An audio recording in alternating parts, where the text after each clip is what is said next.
All right, hard yarners.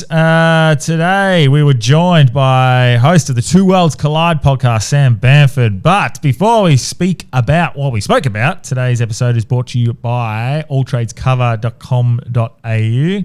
If you are seeking any sort of insurance and you're a tradie, big business, small business, medium-sized business, get involved with them. They're the best around. But the best part is they're like-minded. They're good people. The guest or their owner has been a guest on our podcast like 6 or 7 times. Absolute legend. I should hook you up with him. You'll fucking love him. He's travelled across Australia with 6 camels for 3.5 years, just getting away. Yeah, nice. Yeah, man. Absolute legend. But he's also a millionaire playboy with an insurance company that wants to support people like us. But get around him, alltradescover.com.au. Especially when it comes to trades, they know exactly what they're doing because most of them have been tradies in the past. They're not just guys in suits. They've been in the industry, or if they haven't, they've been in the industry long enough to be able to provide you with enough information to avoid the loopholes that most people fall into. So thank you to alltradescover.com.au. This episode is also brought to you by Crafted Finance. We talked about the economy a little bit. They are fucking legends. These guys, again, like-minded individuals, and they got sick of seeing banks just fucking toy with people and mortgage brokers. They're not there to get your profits. They're just going to present you with all the options. The good thing about them, it's not there for them to make the profits off you. They're there to just help you and present you with all the options. It's in their interest to give you the best interest, Delby says. But the good thing about them, what they do is if you're going to have a mortgage, they'll give you the whole thing over 30 years. Mm-hmm. And they'll be like, if you pay an extra, $100 a week here and there or blah, blah, blah, this is how much less you'll pay over the 30 years. It'll bring it down to only a 22-year and you'll pay $170,000 less over the term of the loan. So they give you all that in a very easy to understand breakdown, give you a lot of good tips, and they just want to present you with all the options. So get around them, Crafted Finance, in our show notes and in our bio. But we were joined by Sam, and been a long time coming this episode. Mate, do you recall at all what we spoke about? Because there's a long one. It's about 2.5 hours. Yeah, I think we started off by talking a bit about the economy, ran into a few conspiracy theories, and then, ended off with a little bit of my time in the army and stuff like that. So. Yeah, mate, there's a fuck ton in there in the middle. I don't know what we covered, but it was a good episode. Thanks for coming over. I'm going to jump over to Adelaide and we'll have a yarn. And mate, definitely welcome on my podcast. Yeah, that should be good fun. But keep these conversations going. So we'll just keep trying to keep this stuff up. And listeners, you're going to like this one. So without further ado, let's get hard. Welcome to Hard Yarns Podcast. I am fucking fat. Anything Chris White says, please disregard it. 5D is actually a state of being. It's a unity consciousness. That was Hard Yarns with me, Frankie Rose. So I'm going to throw it over to your co-host, Daniel Delby. And Cameron Brand. I would do this and then I'd gong. Free in attendance for the millions listening at home. Let's get hard. Fuck yeah. Mate, thank you so much for joining us. Bloody long time coming, this one. We've been having a couple of chats over the phones lately, and the world's a very interesting place, mate. But before we get into anything like that, how's your Christmas? Good to have you over here. Yeah, mate, it was good. Well, thanks for inviting me on. You invited me on quite early on in the piece. I think maybe I was around 50 to 75,000 followers or something like that. And look, I try to stay away from other people's podcasts. Yeah. Except for friends. So I consider you a friend. Love that. But, people that have reached out to me early on in the piece, I generally have stayed in touch with them. Yeah. And you guys reached out, and I was, mate, I was always keen to come on your podcast, and I thank you for what you guys do as well, especially during COVID and that sort of stuff. And it helps me as well with podcasts like this. It helps me with a bit of cover. Yeah. We've had that feedback a fair bit that it was COVID, and look, that was something we felt pretty strong about. That we were very staunch about. Not necessarily, like, people make their own decisions. Do what you want, but like, don't force people to do things. Don't make mandates, and don't make decisions based on zero science and then say trust the science, which we see a lot of that sort of shit. Especially when the money's back in the science. Yeah, or follow the money. You find all of that, mate. I remember following you. I think one of the first things I saw actually before you really got proper into the political stuff was the run. I love ultras. I do You're a ultra bit of a runs. runner, aren't you? Yeah, Yeah, I do you runs. I tried going for a run this morning. I've suffered an injury, What do you have? hamstring. Yeah. Standard old boy. Trying to be silly playing indoor cricket. The And next one to go is the calf. 30 calves deep. So footy is long gone from me. But I was playing indoor cricket. Slight tweak enough to. I'd just run a half marathon the 2 days before, so I was probably How old are you now? 38, man. 38, So yeah, I'm yeah. probably pushing it a bit. Yeah. And then I thought I was all good. Christmas Eve, bit of beach cricket. I was going to take out my brother's missus, going for a catch, and I pulled out. Didn't want to hurt him. My brother called me a pussy for not taking her out. But yeah, stopped short, bang, hammy again. And then I tried to go for a run this morning. Got 5Ks in, and then it's pulled up pretty sore. So, but mate, you ran. So what was it? Ridiculous. It's 1,000 kilometers. Yeah, 1,042k. It was no Ned Brockman, but No. yeah, I've man, I really enjoyed it. It was something close to my heart. I ran to raise money, and not only money but awareness for veterans, frontline workers, and military personnel that suffer with PTSD. So ended up raising $50,000 for charity. That probably had about 20,000 followers when I started, maybe 25 or something like that. Yeah. And I'd love to do it now. With the audience I've got now. Yeah. See how much I could raise. Mate. I think I could raise a lot more. Well, this is what Ned Brockman did. Like I think he got a little lucky because there's a lot of people who've done the same things and similar things. He just had that personality. Yeah. And he got the momentum going. Not to take anything away from what he did. Fucking incredible. But like we've had a few people on. I feel bad. Tim Franklin ran around the world. Second fastest man to ever do it. Stopped in Perth, finished in Queensland. And when he stopped in Perth, got him on. Maybe he's got 30,000 followers. Like ran around the world. Second fastest man to ever do it. The only reason he didn't become the fastest man to ever do it was because his dad died during it and he had to come back for 2 weeks. Oof. Like, Yeah. and then his dad said, you got to go back and finish it. So he left before his dad died. Like, Yeah, right. But that guy doesn't get the same thing because he was a bit more humble. Again, not having a crack at Ned, fucking incredible what he did. But he's just like, pew, pew, getting around there, fucking having fun. Yeah, a lot of people think Ned was the first person to run from Perth to No. Sydney. He wasn't at all. If you talk to ultra runners, that have been in that game for a long time, I had a lady on my podcast, Samantha Gash. Yeah, okay. Very, very good runner. She's ran across the length of India. Oh, wow. And she's done some wild shit. Yeah, and, yeah. She's been in that game for a long time. And she speaks of Ned. She knows Ned. And she speaks of him as like a tarnish on the sport. no, not really a tarnish on the sport. Just another runner that came along. Yeah. You know, Well, look at Brooke McIntosh. Just broke the world record for the fastest woman to run around Australia.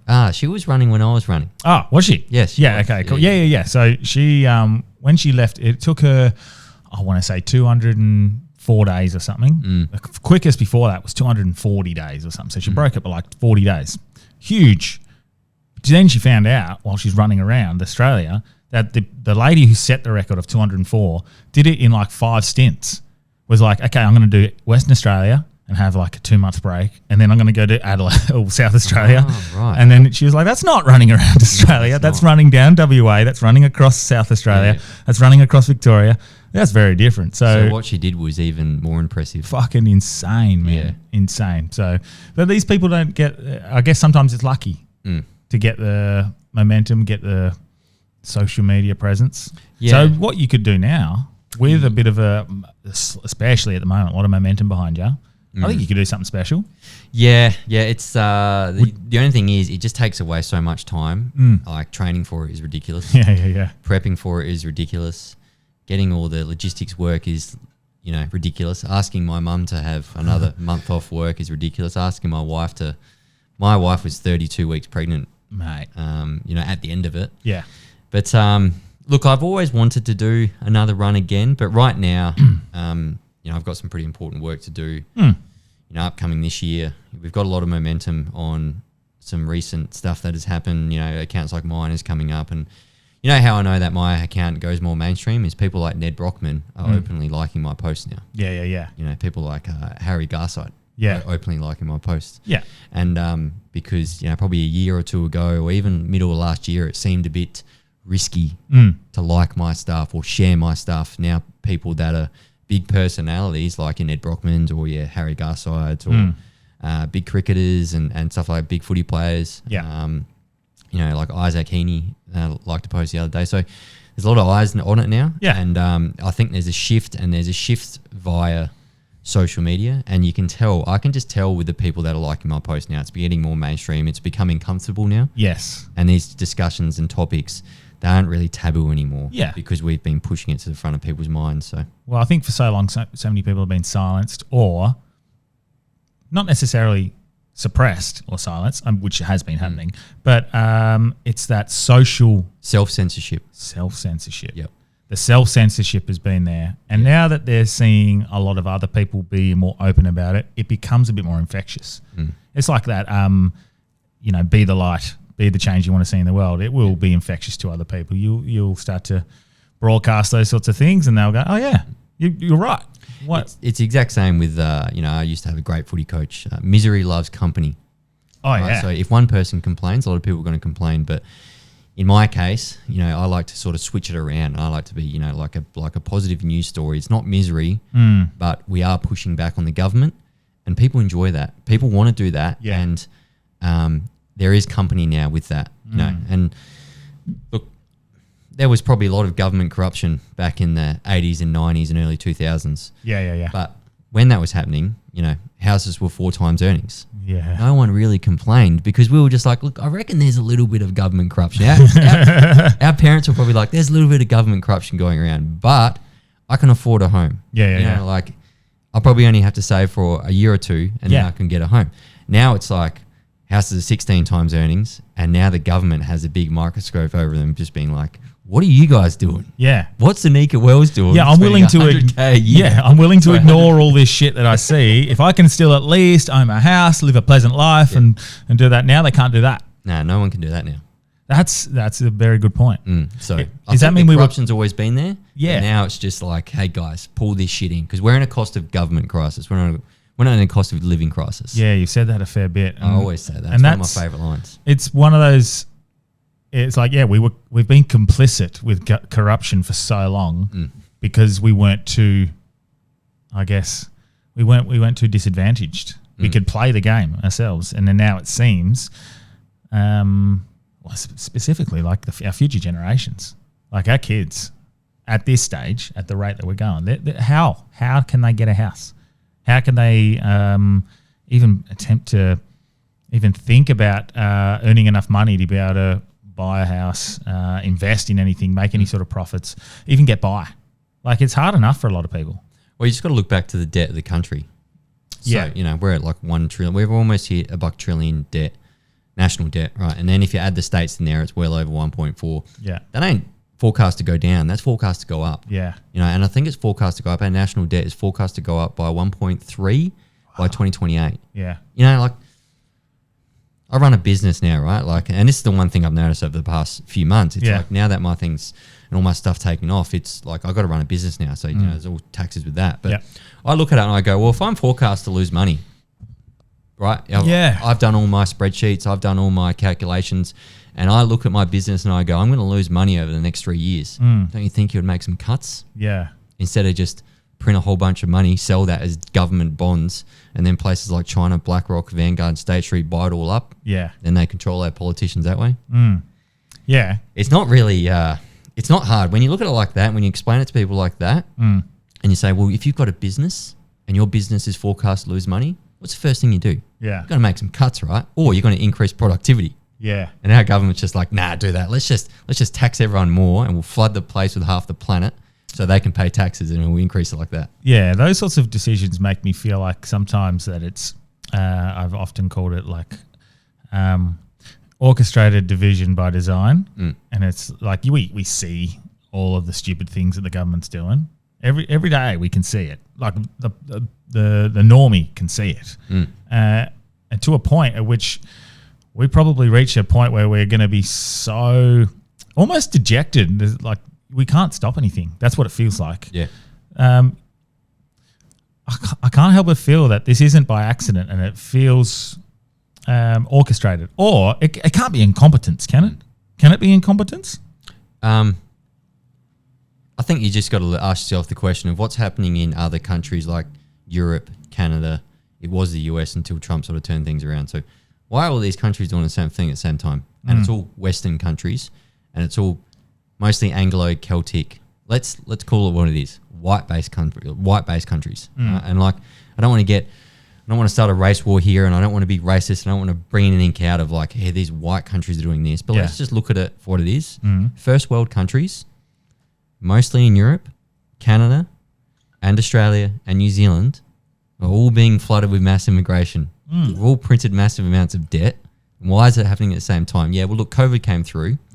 Everyone had to print a lot of money during COVID. But, you know, like other places have bounced back completely fine from it. Yeah. So why is it that Europe, New Zealand, Canada, Australia, why are they all doing the same thing at the same time? You know what I mean? It does feel orchestrated, doesn't it? Like, when you look at it like that, it's like... Well, there's so many things that feel orchestrated, but then incompetence could be a consideration. Very left-leaning governments as well. So, like, you know, the radical left pretty much run Canada. They run the UK. They run New Zealand. They run most of Europe. And they run Australia. Well, and that's why I look at something like the recent Bondi stuff. And aside from... it's hard to put an actual reason behind it. You know, you can just go, it's the simple Islamic extremists doing what they do sometimes. The incompetence in what we've seen from the government and its intelligence agencies feels so bad that like either they've done that on purpose or something needs to happen and we need to have an overhaul of our intelligence agencies because that was pathetic. And then the other one is the idea that I subscribe to probably the most is instead of orchestrating an attack like that, create the conditions in which an attack like that happens, and then you can implement the changes that you wanted to make in the first place. For example, the censorship and freedom of speech laws that they're trying to implement, the guns, take away the guns instead of actually address the problem that's created the environment in which we've had this attack. It seems so easy to see, but I think sometimes that's the best tactic by a government is create the environment so they don't have to do anything, they don't have to orchestrate anything, they doesn't need a false flag. It's just, we knew this was going to happen at some point, let it happen, let it boil over, and then we implement the laws that we were going to implement in the first place. And it seems like these hate speech laws that have they been passed yet? I'm not too sure. I don't think they've been passed yet. The draft. Not at a federal level. I know they made some changes at New South Wales. Yes, New South Wales made some stuff. Chris Minns is a yeah. I won't say too more. Yeah. So the issue and the concern I have if we follow suit with UK and things like context for context. If you're removing, and I said this in a post, if you're removing context, so if satire or criticism cannot be used without full context, you're no longer believing in truth. You are taking away what it is. You are if you no longer believe in context, you no longer believe in truth. And if you no longer believe in truth, you no longer believe in protecting the people, you believe in protecting yourself. And that is my concern. Hasn't happened yet. So I don't want to go, that's what's going to happen. But that would be my concern if we start to see these sorts of laws trickle in. Well, at least we've said it here. And I think it's starting to play out, right? Like we all know it's starting to play out. We all know that the government has jumped on this opportunity to bring in laws exactly like the UK. I think we can all safely say that's going to happen. You know, I watched a video a couple of days ago of someone coming around and knocking on a door of seemed like an elderly man and saying, hey, I just want to have a chat to you about your social media posts. Okay, am I getting arrested? No, get out of here. Yeah. And so, you know, people coming around now, the AFP or whoever it is, right? A whole bunch of resources being wasted on going around and checking out people for their social media posts. It's just it seemed like an old man. So, you know, this stuff is starting to happen now, and that was the early onset with what we're seeing in the UK. And it's a very slippery slope. Yeah. Very, very slippery slope. I don't like it one little bit. I don't like it. And there's part of me that wants to continue to do what we've been doing. I've obviously made, and you might have seen that we've made a pretty dramatic shift in the last probably 6 months, probably away from what you're doing and more towards just like, we're still like, we'll have this long form conversation and something like this will come up. I don't necessarily clip it up, but we still have it in a long format conversation because there's nuance. Mass immigration is a conversation that needs to be had. You don't get regarded as or labelled as a racist specifically for having a concern about mass immigration, which is what they're doing. And then they create this issue where people feel unheard. And then if you feel unheard, you're more likely to be pushed in the direction of the extremes on each side of the paradigm. And that's when we have issues. That's when it doesn't breed social cohesion, it breeds resentment. And then if we have a society that doesn't want to be around each other, we're creating this turbulent collective that doesn't take much to fucking spark a tragedy like what we've seen. And that is why we cannot further silence people. We need more conversations. We need dialogue. Yeah, 100%. I truly believe that dialogue and conversations are the way out of this. And when I say conversations, I don't mean some lefty trying to convince me that they're correct or some right-wing guy trying to convince me that they're correct. I mean a conversation, a chat, not convince me of your stuff, because that's not a conversation at all. Whereas we have a podcast, I get someone on, we go, yeah, I agree on this and I agree on that, but I don't agree on this. I'm sure there's stuff that we don't agree on, but that's a good thing. Like it's freedom of choice. Exactly. You need to be able to have freedom of choice. You need to be able to have freedom of speech, freedom of will, freedom of movement, freedom from control. Yeah. And if we don't have this stuff within our society and the government starts bringing in rules where we can't share this, we can't share that, we can't say this, we can't say that, we can't go here, we can't go there, what are we in? That's not freedom. That's not democracy. That's not a country. That's a totalitarian state. Do you think us talking about this stuff does anything? Honestly? Like, I don't know. I'm in the world of it. You're in the world of it. Do we think it actually does anything? Yeah, I definitely think it does. I definitely think it has a culture shift. And I always say that culture is it's downstream of politics, right? So like if, for example, I started banging on about a few things earlier this year, right? And I was pretty heavy on about it. Then all of a sudden there's politicians repeating the same thing that I'm saying in Parliament House 2 weeks later. Yeah. It's like they see me move, and then they see the traction I get. I make a slipstream, they jump in behind it and they go, okay, let's start talking about this now because look at the movement that Sam's got. Look at the movement that there is a place. Chocky's got. There is a place for it because, yes, it does create a movement of people. Politicians want to keep their job. So if that's what the people are yelling and screaming, they'll start to make a move towards what you're saying. That does make sense. You'll find that most politicians are very cowardly in their movement. They're very cowardly in their strategic placements of where their voice goes and what they appease and what they speak up for, because they don't want to talk up against the crowd because they don't want to lose their pensions, right? It's a nice little cushy job they've got going there, and if they get voted out, it's all over for them. So they got to be very, very careful with where they stand, where they sit, who they talk to, who they embrace, what they say on the public stage. Yeah. When realistically, it's like, hey, stop being a coward, and let's just start talking of what you feel and what you think is right. Yeah. And then we'll see who really stands for what. Well, yeah, and just listen to people. Listen. Don't just label them fucking something they're not, a racist, a conspiracy theorist. That's making things worse. Again, they feel unheard. A cooker and a crackpot. Yeah. You label a civilian of the country that you're meant to be representing a cooker and a crackpot. That's not the conversations we need to be having. You need to hear their very real concerns, and then you can air that. You can create a dialogue and go, no, well, look, I understand what you're thinking, but we don't think that because of this. Not, nah, you're a cooker. And when politicians use words like that, they teach us to use words like that. Yeah. So, Jim Chalmers, perfect example, right? Takes us from 850 billion in debt and now to about 1.3 at the end of his term in debt. And then he comes out and calls everyone crackpot and cookers. Hey, mate, the 500 billion that you're going to put on in debt in your term, our kids are going to be paying that off forever if they ever will, right? And then you have the stick to come out there and call the right or anyone on the right crackers and cookpots. Now, like I said, when people say that, they teach us that, and then I get there and I go, well, Okay, Jim Chalmers, you fat double chin debt pimp. Yeah. Huh? You probably sit down to piss, buddy. And I say stuff like that to him, and it's like, well, if you want to start using that language on the political scale, then that's okay for me to use it. Yeah. And then that's okay for the entire public to use it, then, isn't it? So if they don't want us to use words like that, maybe they need to stop using words like that in Parliament House as well. Tony Burke does the exact same thing. Yeah. When he sits there in an electorate where there's 60% of his electorate doesn't even speak English at home, and then 2 weeks later he deports one of those Nazi guys for going to an organised rally. Yeah.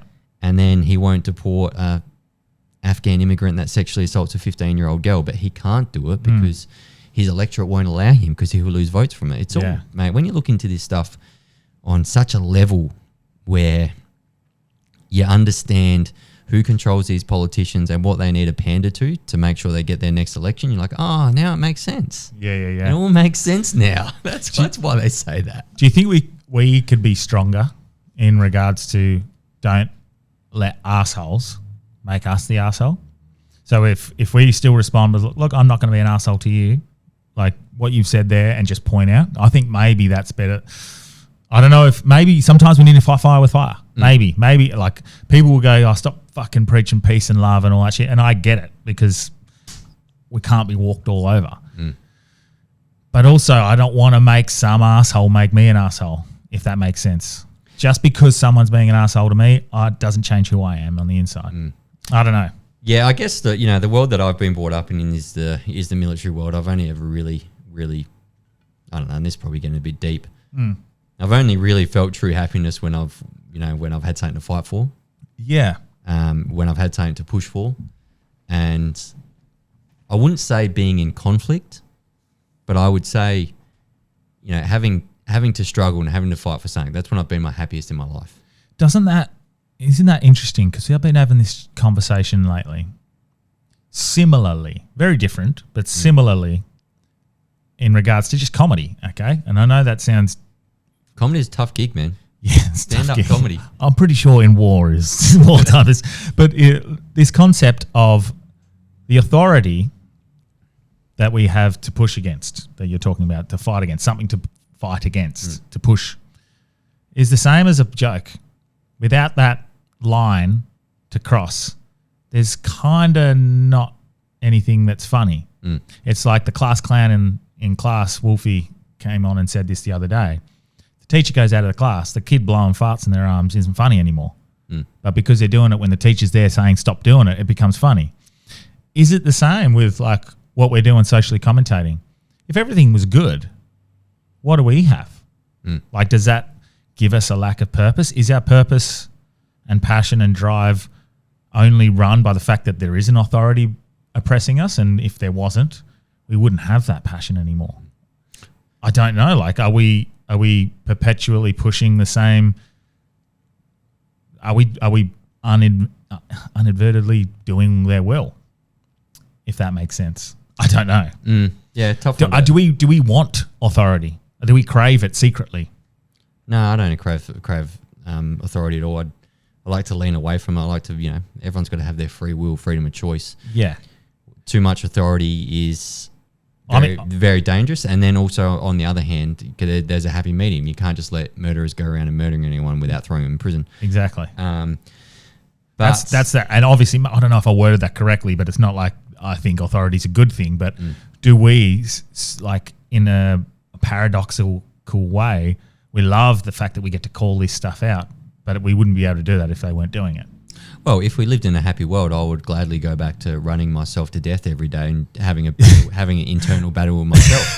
Yeah, there we go. You know what I mean? Like, yeah, exactly. But that's just the person I am. I have to be able to, there's extremes, and I like to take stuff to the extreme. I like to push myself to the extreme, and I like to do everything that I do. I'm either in or I'm out. There is no side gig with this or nothing like that. I either put everything in or I put everything out. Yeah. I do the same with running, and I'm doing the same with what I'm trying to build now. I like that. But if everything was working fine, I would have nothing to complain about. I'm not just going to sit here and complain over nothing. If houses were 4 times earning and we didn't have any debt as a country, and they weren't trying to push onto us a green agenda that is controlled by green billionaires, and they weren't screaming, tax this or tax that or whatever. I would gladly sit back and not commentate and just chill. I'd be like, oh, this is awesome. I'm growing up in an amazing country. But at the same time, we're watching ourselves getting flooded with mass immigration, or we're watching ourselves practically print our dollar into oblivion. Yeah. We're borrowing that much debt that our kids potentially will never be paying it off. Yeah. And the Australian dream of owning your own home is now a distant saying that only the boomers used to say. Yeah. So it's a fine line, isn't it? Like, you want to be able to push back, but you don't want it to engulf you and almost enslave you in another way. I guess from a personal point of view, it almost has engulfed me. It has engulfed my life over the past 6 months, but I'm happy for that to happen. I'm happy for that to for me to be channeled into that path, because like I said before, if I wasn't fighting this battle, I'd be fighting another battle with myself, running heaps or doing whatever. But so if yours is in service of others, I just feel like to be honest, it's just a personal thing where I don't really feel comfortable unless I'm not in conflict, but unless I'm fighting for something. Wow, that's interesting. I've been moving away from the conflict because of 6 years through COVID. I got almost fatigue. I don't go out and argue with people. I'm not saying that. I'm just saying that if I see something that I don't like, I'm going to say something against it. I've always been like that. Yes. Like you ask some of my leaders in the military that some old sergeants, they were like, yeah, Sam used to speak up a lot. Yeah. Now I'm interested because I just did a phone detox, social media yesterday. First day of the year. Thought, fuck it, not going on.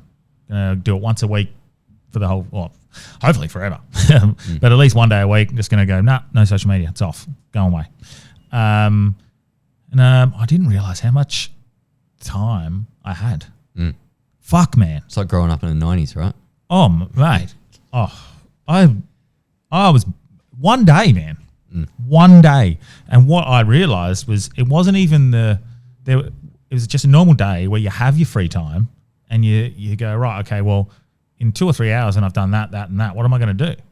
So I was like, okay, well, I'll go book these hotels and stuff that I've been putting off, and I'll go do this and do that. And then I started writing down synopsis for a short film that I want to write and a few other things. And you're like, fucking, what am I doing the whole time? I'm just consuming. Consuming. And if our algorithm keeps pushing and feeding us probably echo chambers, but also fueling the division, fueling hate, fueling.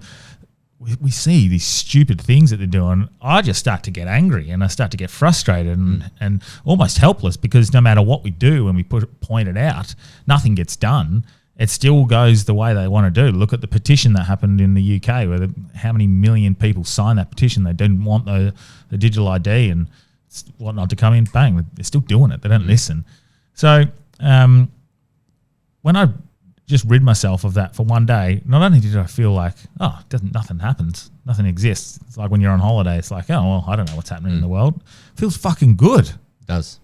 And so I'm going to continue doing this. I'm going to continue creating, but that's what I'm going to do less of, is consuming. It's just create, consume less. Yeah, I always tell people, try to consume as least amount of bullshit as you can, right? Like scrolling on your phone is terribly bad for you. It's bad for concentration. It's bad for your sight. It's bad for your memory. It's bad for practically everything that makes us a human being. It's no good for you. And what I tell people is just find a news source that you like, someone that you trust. Yeah. Whether that be Channel 9, if you trust them, right? But whether that be the mainstream media, or whether that be Two Worlds Collide podcast, and you watch his 3-minute reel every single day. Yep. And that's all you spend on there. Or you have 5 or 6 people that you're like, I'm going to watch a left-leaning person for 10 minutes. I'm going to watch a right-leaning person for 10 minutes. Yeah. Finding news sources, get on that, watch them, and then put the phone down. One of the greatest things that I do, and I get caught up in it all the time, but it's hard because I need to also try and stay on top of stories. Yeah. But this is the trap that I fell into. Yeah, exactly. Yeah. I just try and post and go. Just get off there. Cool. I get thousands of comments, sometimes tens of thousands of comments, tens of thousands of likes, tens of thousands of shares. My inbox, I don't even bother going in there. No. And I just try and get away from it. Try and get away from that world. Yeah. It's funny as well because I never look at this stuff, but then I go out in public and people pull me up all the time and say g'day to me, and it's like, well, that's the impact I'm having. Yeah. But I don't realize it because I never look at my numbers. I just try and stay away from it all. Yeah, that's good. But to anyone out there listening to this, find a podcast you love, find someone you love. Yeah. Try and get different sides of the story and make your own opinion on it. Yeah. Because there's so much stuff floating around these days, and I get information wrong. I mean, I've made some bad mistakes over the past 6 months of getting information wrong. Yeah, okay. Do you put out a post and own it at all? Yeah. Normally in my stories. Yeah, I normally say I've got this wrong. Yeah. And well, that's a good thing, man. Yeah. It's accountability. Yeah. I think a lot of people need to come back to self. Foundations. Get your foundations correct. And I mostly stopped scrolling on a phone as well because you get caught up in the algorithm of like Sam Bamford. And then there's a lot of people that make rules about me and bully me. And I'm like, I just can't watch this shit. Yeah. Okay. Like I seen one the other night. And I watched the first 10 seconds of it and I'm like, this is boring. I remember when I got my first one made of ours and I loved it. I was like, yes. It was about COVID stuff, obviously. I was like, we've made it. But I don't look. There's no point. And I've gotten a lot better at posting, commenting on maybe the first 4 or 5 things to just go, yeah, cool. I appreciate your comments. And if it's something that's really engaging, I'll comment back and that's it. Done. You're gone. It's too much. Yeah. Too much, especially if you got 1,200 or 2,000 or 3,000 comments in the first 24 hours. It's just, you can't get there. Yeah. You can't get there at all. I remember I spoke to a friend of mine. He has a relatively big account and me and him are mates. And someone messaged him being like, can you tell Sam to check his message requests? You get 10,000 a week. Yeah. But there has been a bit of a rise in this. Look, so you got Joel Jamal. He's doing good things like sort of trying to bring a heap of different people together. Big Chocky, yourself, even like punters politics and all different areas, different leanings. Like I think that's good. As I see politicians. Some politicians have some fucking really good ideas. I like some of Pauline Hanson's stuff. I thought, actually, we've been lied to for a long time about her. I didn't realise she's not racist, like everyone suggested she was early days. I didn't realise the difference between multinationalism, multiculturalism, all these sorts of things that she was talking about. I still don't agree with everything. We've had Malcolm Roberts on. You've had Malcolm Roberts on. You're never going to agree 100% with a politician or a political party. Everyone just know that, all right? Yeah, exactly. You'll never, ever agree with everything they say. Exactly. Even if you vote for that person. Well, Senator Rennick had him on, and then I didn't realise this, so I emceed his event when he was over here, and then someone's like, oh, that's a bit bold. That's you putting your support behind him. And I was like, I don't know. He asked if I would MC the event, so I did it. Like, I didn't think about that. So you have to start to go, oh, fuck, I don't want to be caged to a politician because I know that sometimes they're leveraged and they're stuck and they're shackled. I don't know. Is there any good politicians? Sure there are. Like 100% there are good politicians out there. Yeah. I would just suggest, and this is easy information to find, is you just got to find out who controls the politicians. That's what they stand for. Let's take, for example, David Pocock. Yeah. To get his seat in 2022, he took $850,000 from Climate 200. Yeah. He also took money from Mike Cannon-Brookes and a couple other green billionaires. Yeah. He believes in that field. Yeah. So he's always so he'll never talk up against climate change. He'll never talk up against net zero. He'll never talk up against the green infrastructure. He'll never talk up against 75% of our solar and wind farms, biggest in the country, that are foreign owned, shipping their profits offshore, just like the gas industry does. Yeah. And, something like... But 90% of the rest of what he says is great. Like, 100%. It is. But you just got to... So, like, even someone like him, he's controlled. You look at Andrew Hastie. Yeah.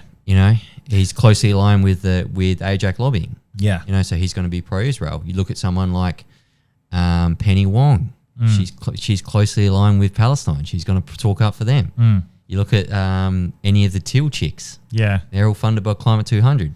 You look at Pauline Hanson. She hangs out with Gina Reinhart. Yeah. You understand how we're going?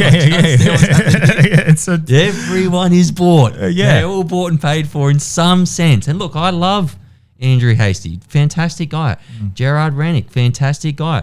Never met Pauline Hanson, but I'm assuming she's a nice lady. Yeah. You know, I've had a crack at David Pocock in the past, but I'm assuming he's a nice guy. Yeah, and But I love the rugby. but everyone is bought and paid for. Yeah. They all are bought by lobbyists. They're controlled by lobbyists, and they're controlled by the people who bought them and paid for their campaigns to get in their seat. Yeah. You don't think these people or these millionaires or these billionaires go away after you give them or after you give politicians money? No, they don't. They stay there and they say, "Hey, remember that, 150 grand I gave you in 2022? Yeah. Now it's time to talk up for me in Parliament." Yeah. If you understand that money runs politics, Is that why you will sleep better at night. Is that the reason or the behind? Is that the reason behind getting behind the what is it, the lobby group? That's the reason behind getting behind that. 100%, mate. Like, because there was a time there where I was thinking to myself, I'm going to start a political party. Let's do that. And, Peter Malinowskis, that little snake over in South Australia, he's a premier over there. He's a right-leaning Labor person in the Labor Party, because they have their factions, right, left and right. So he's the right side of the Labor Party. He's still a, beta male little dork. But him in the Labor Party brought in a rule that, someone like me, if I want to start an independent or I want to start my own party, I'm capped at $5,000 per donation. Yeah. And where Labor and Liberal get all their money is off the last election's results. So there will be a pool of $10 million or whatever it is for tax-paying money. Mm-hmm. And they won 60% of the votes, so they get 60% of the money. Yeah. And over the past 2 years, he spent $140 million on advertising for the Labor Party. Yeah. And then here's me wanting to start my own political party. I'm capped at $5,000 per donation. Yeah. So I'm $5,000 versus $140 million. Yeah. It's just not going to work, is it? No. And there's a pretty tough prison sentence that goes on the back of that if you break that law. Yeah. And he only recently brought that in. Yeah. Right. So we're stuck in the two-party system. Doesn't matter. Doesn't matter in South Australia. And then I thought to myself, well, I can't start a party. Yeah. Because they're going to get me somehow. Yep. So what's the next best thing? And like the more I delve into this, the more you work out, and the more just what I explained before with David Pocock and Andrew Hastie, and I'm assuming Gerard Rennick takes money, Pauline Hanson, Well, Albo, one thing I did all like these people, they take all this money. Yeah. And we need to be in a position as Australians, and as a people, like, where's our lobby group? Yeah. Why is there a lobby group for everything else? Why can't we get behind a politician and say, we'll give you 500 grand to help you get your seat, Yeah. and then we want you to push Australian first policies. We don't want any foreign lobbying. We don't want any transgender lobbying. We don't want any of this crap that comes along with being a mainstream politician. If we can fund you to get into your seat, then we can have manipulation over that politician in Canberra. Yeah. It's like, guys, it's a dirty game, but you got to live within reality, not fantasy. Yeah. And instead of pretending the system doesn't exist, you just got to work within reality. Yeah. And that's what we're trying to do. So I know Rennick is he's not taking any donations and taking his memberships. That's why it's called a People First Party. Yeah. So he's doing the membership stuff, which I guess that means you need a fair chunk of people. But then obviously your policies and your decisions are made based on the votes created by the people that are members. I like that, but fuck, man, you got to get a lot of members. There's also ways around this. Yeah. Okay. Let's not be naive. Yeah. I was talking to a recent guy that ran and didn't make it over in Victoria, and he was telling me about the money system, how you have to declare stuff. Yeah. And you don't have to declare anything over under $15,000. So one person you just come along and just say, I've got 4 or 5 trusts, I've got 4 or 5 kids. I'll give you $14,999 10 times. Yeah. Do you know what I mean? Yeah. And then even then, he said on top of that, he goes, there's even more ways on top of that to be like, I am self-funded, or I'm funded by only people giving me $500. Yeah. Like what if they own a company and they have 500 employees? Yeah. It's like, and this is what people got to understand and realize. Like, the game I have to become a part of the thing that I hate the most, which is lobbying. I hate lobbying. Yeah. I hate it so much that if I could dispel one thing from this world, it would be lobbying. Yeah. But I have to create the one thing that I hate to be able to have any bit of influence over there. And look, this thing may not work. A lot of people might laugh at us, but Oh yeah, and people will call you a shill for it. oh yeah, How's that go? What don't you find that funny when people start calling you a shill or something like that along those lines, and when you clearly 100% fact know that it's not, and then you're like, okay, how many times have I seen someone else be called a shill? And you're like, oh, they are, and then you're like, oh, everyone's just saying shit. Yeah, I had this dorkish boomer come at me. I shouldn't say boomer. I had this dorkish old guy come at me the other day, and he literally called me out for starting a lobbying group, and he's like, oh, go look at his page. He has a Patreon program. He sells merch. Yep. He's a grifter. And then I went and looked at his page, and he takes subscriptions for his Facebook. It's like, bro, you do the same thing. Yeah. Like, just because I've got and man, I must say, everyone out there that buys my merch and jumps on my Patreon program, thank you. Yeah. Like you guys are like my life. Yeah. You know, like you're funding the show. You're enabling me to continually speak. You're enabling me to, go out and get bigger and better next year with my podcasting. Yeah. You're enabling me to talk to bigger guests. Yes. Some of the people I'm talking to now that are in my inbox is unreal. It's cool, hey. Worldwide, well-known people. Yeah. They follow me. I reached out to them, bang. But I wouldn't be here without all this stuff. So Yeah. thank you to everyone that supports me and believes in my message. But look, I'm not going to say it doesn't bother me, but it just, it's a pot calling the kettle black sometimes. When you look at people, he's a grifter, and it's like, hang on, he makes the same money. Oh, yeah. That's the same, but I just do it 10 times better. Yeah, definitely. I do, I think, oh, mate. But mate, especially because no one's thought of the Australian lobbying group before. No one has thought of because transgender has a lobbying group. Mining has a lobbying group. The green energy has a lobbying group. Israel have a lobbying group. Taiwan have a lobbying group. Yeah. Everyone's got a lobbying group. Yeah. Except the Australian people. And I think a lot of people might just be a little bit frustrated that we've come up with the idea before everyone else. Yeah. And look, we want to do a whole bunch of things with this. We want to have a media arm out of it. We want to have a whistleblower arm out of it. We want to have a social media department out of it. Yeah. We want to have 4 or 5 lobbyists in Parliament speaking to politicians, making sure that we're connecting with relationships. We don't want to back any one party, but we will work with people that do align with us. And if big business wants to come to us and say, hey, I would love to get behind this lobby group. Okay, what's your DEI policy? Yeah. Have you got one? Yeah, we do. Not working. Yeah. So, we can have influence through this way as well with big business. You can say, okay, do you have a LGBTQI plus advisor role? Yeah, we do. Not working with you. Yeah. Well, so like diversity, for example, diversity is wonderful. It's good to have diversity, but real diversity, not diversity for the sake of diversity. Not we're picking you because you are this. That's not real diversity. That is. I like to say diversity in skills. Yeah. Skill-based diversity. Yeah. If you've got the best diverse skills, you're the person for the job. Yeah. But it shouldn't be diversity in color, yeah. Sex, or gender. No.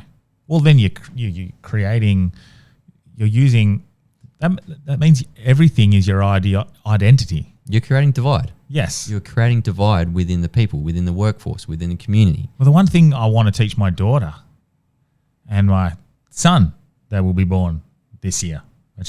Congratulations, by the way. Thanks, Alta. I'm very happy about that. But the one thing I want to teach my kids is to not see colour, to not see religion, to not see class, to not see anything, just to see a person. And if that person is a good person, then be a kind person back. And then if that person's an arsehole, still be a kind person back. It doesn't change who the fuck you are. If you're a good person, you're a good person. Don't let them walk all over you. Have boundaries. Be strong, but don't see them any differently. If there's a transgender person, fucking cool. All good. Be that transgender person. If they want to be, if they're a good person, they're a good person. But it's see the person inside, not the fucking how they look, what they're dressed as, what their religion is, what their job title is. See the person. And if they're a good person, give them the time of day. That's as simple. That's all I'm going to teach my kids. I will push back a little bit on this. Oh yeah.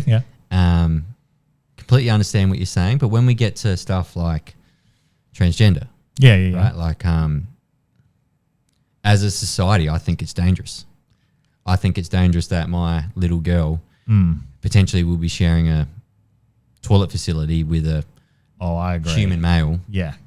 that might have autogynephilia. Do you know what autogynephilia is? Where they get aroused, where they're dressed up as women. Yeah. So, like, I understand where it's like, oh, yeah, okay, we need to be nice to all these people and that, but at the same time, we need to be nice to them by saying, hey, you're not that. Yeah. Okay. But I mean, as in kind for me would be like, you don't have to say it, like, just all good, man. I don't agree with what you're doing. You're an idiot. And the same thing, I would talk to my kids and go like, that's a very confused person. That's not what you are. Yeah. Like I'm. Yeah. I like to look. I don't like to push back on the individual. I don't like attacking individuals unless they're politicians. Yeah. Well, this is hard. I like one of those guys, but yeah, I don't like it. So I don't like to attack transgender individuals.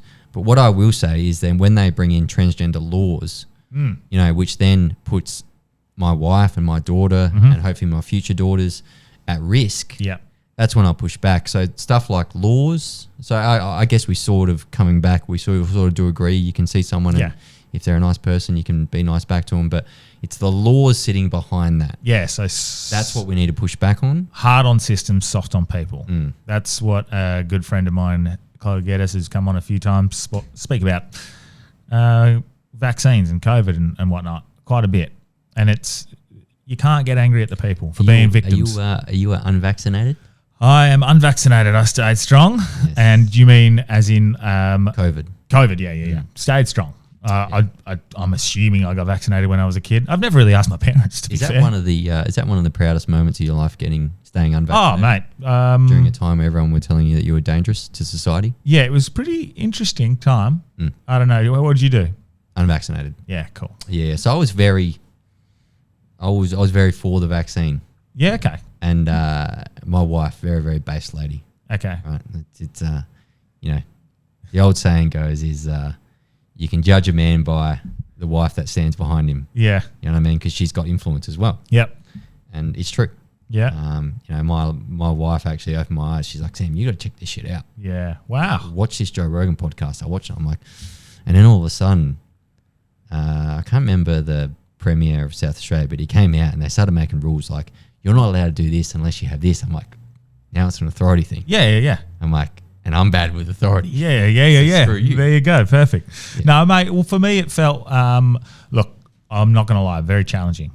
Fucking very challenging. My mum was injured by it badly. Nearly died. Do you have friends and family that were not talking to you because you didn't have it? Yeah, of course. How did that make you feel? Sorry, I'm turning the podcast. No, it's good, man. Show their true colours. Yeah. Some of them have come back and gone, oh, yeah, cool. They haven't quite gone, you were right. Some of them are still staunch and all good. They did get fed the $1 billion machine. Yeah. And this is the thing, like, we're all victims of, to a point. We're all consumers. Yeah. And so I'm buying into the push back against it side. Like, no. And they're all like, no, yes. So they've picked a side. I picked a side.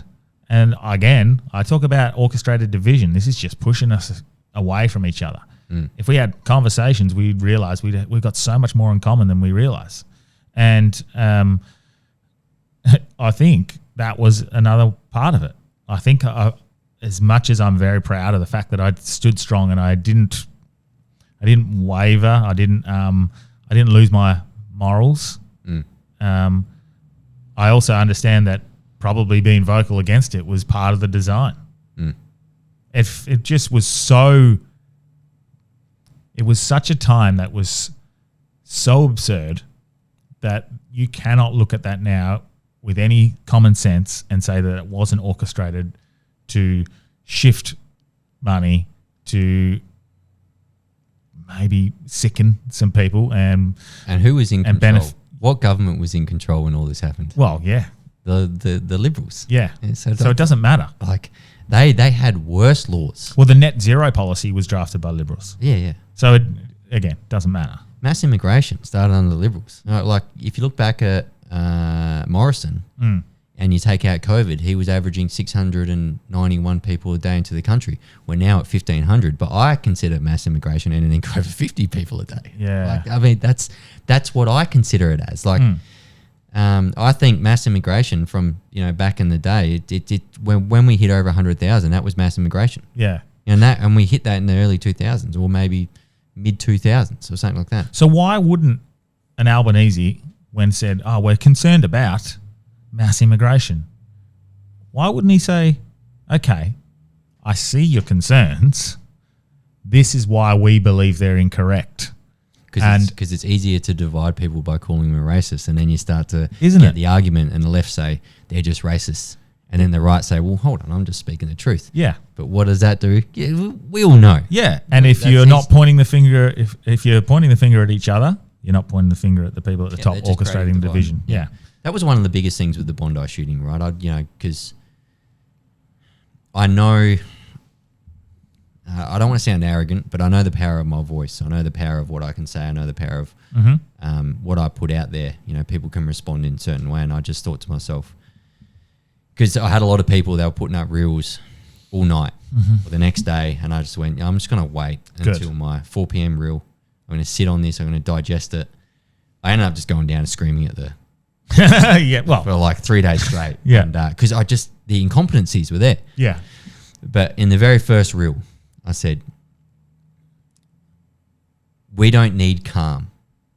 We don't need to be calm. I'm sick of everyone telling us to be calm. And my next sentence was, in no way, shape or form do I want us to react to any group or any ethnic group or any, let's call it what it is, any coloured person. Yeah. You're not Right? calling Any for violence. Yeah, that's it. Any Islamic person, any Muslim person. I'm not calling for violence.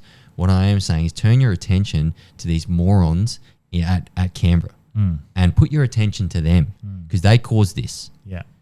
Whatever decisions they made from, and it's both Labor and Liberal, whatever they made from like the early 2000s or 1997 from letting this guy in, all the way up to him getting radicalised in Australia, all the way up to letting him fly to the Philippines a month ago and then coming back into the country without being questioned by ASIO. Yeah. Turn your attention to them. Don't turn your attention to Muhammad in Western Sydney because we're just going to start a race war. Yeah. And what does the government want? They want Yeah. us fighting. Yeah. Exactly. So then they can bring in more laws, Yeah. Yeah. Yeah. more gun laws. Some of the gun laws, it's like, I agree with one of them. No, if you're not a citizen, you can't have a gun. You can't have a gun license, right? Like how we have the strictest gun license in the gun rules or the gun legislation in the world, Yeah. and we allow non-citizens to have Really? gun license. Yep, yeah. That guy was a resident. He was a long-term visa resident, whatever they call it. Yeah. This is why nuanced conversation is important because you can agree with certain parts. Yeah. Yep. And I agree with that, but I don't agree with, like I've got mates that are gun nuts. Like one of them has 20 guns. And Yeah. they're like, you can only be restricted to 3. Yeah. But that event is still going to happen even if he had 3 guns. Yeah, you remove the guns Yeah. I'm from telling you people. right now. They're going to use a car. They're going to use a bomb. They're going to use a knife. Well, mate, if I ran that event, I would be running with one weapon and a bunch of, maybe 2 in case one jams or something like that.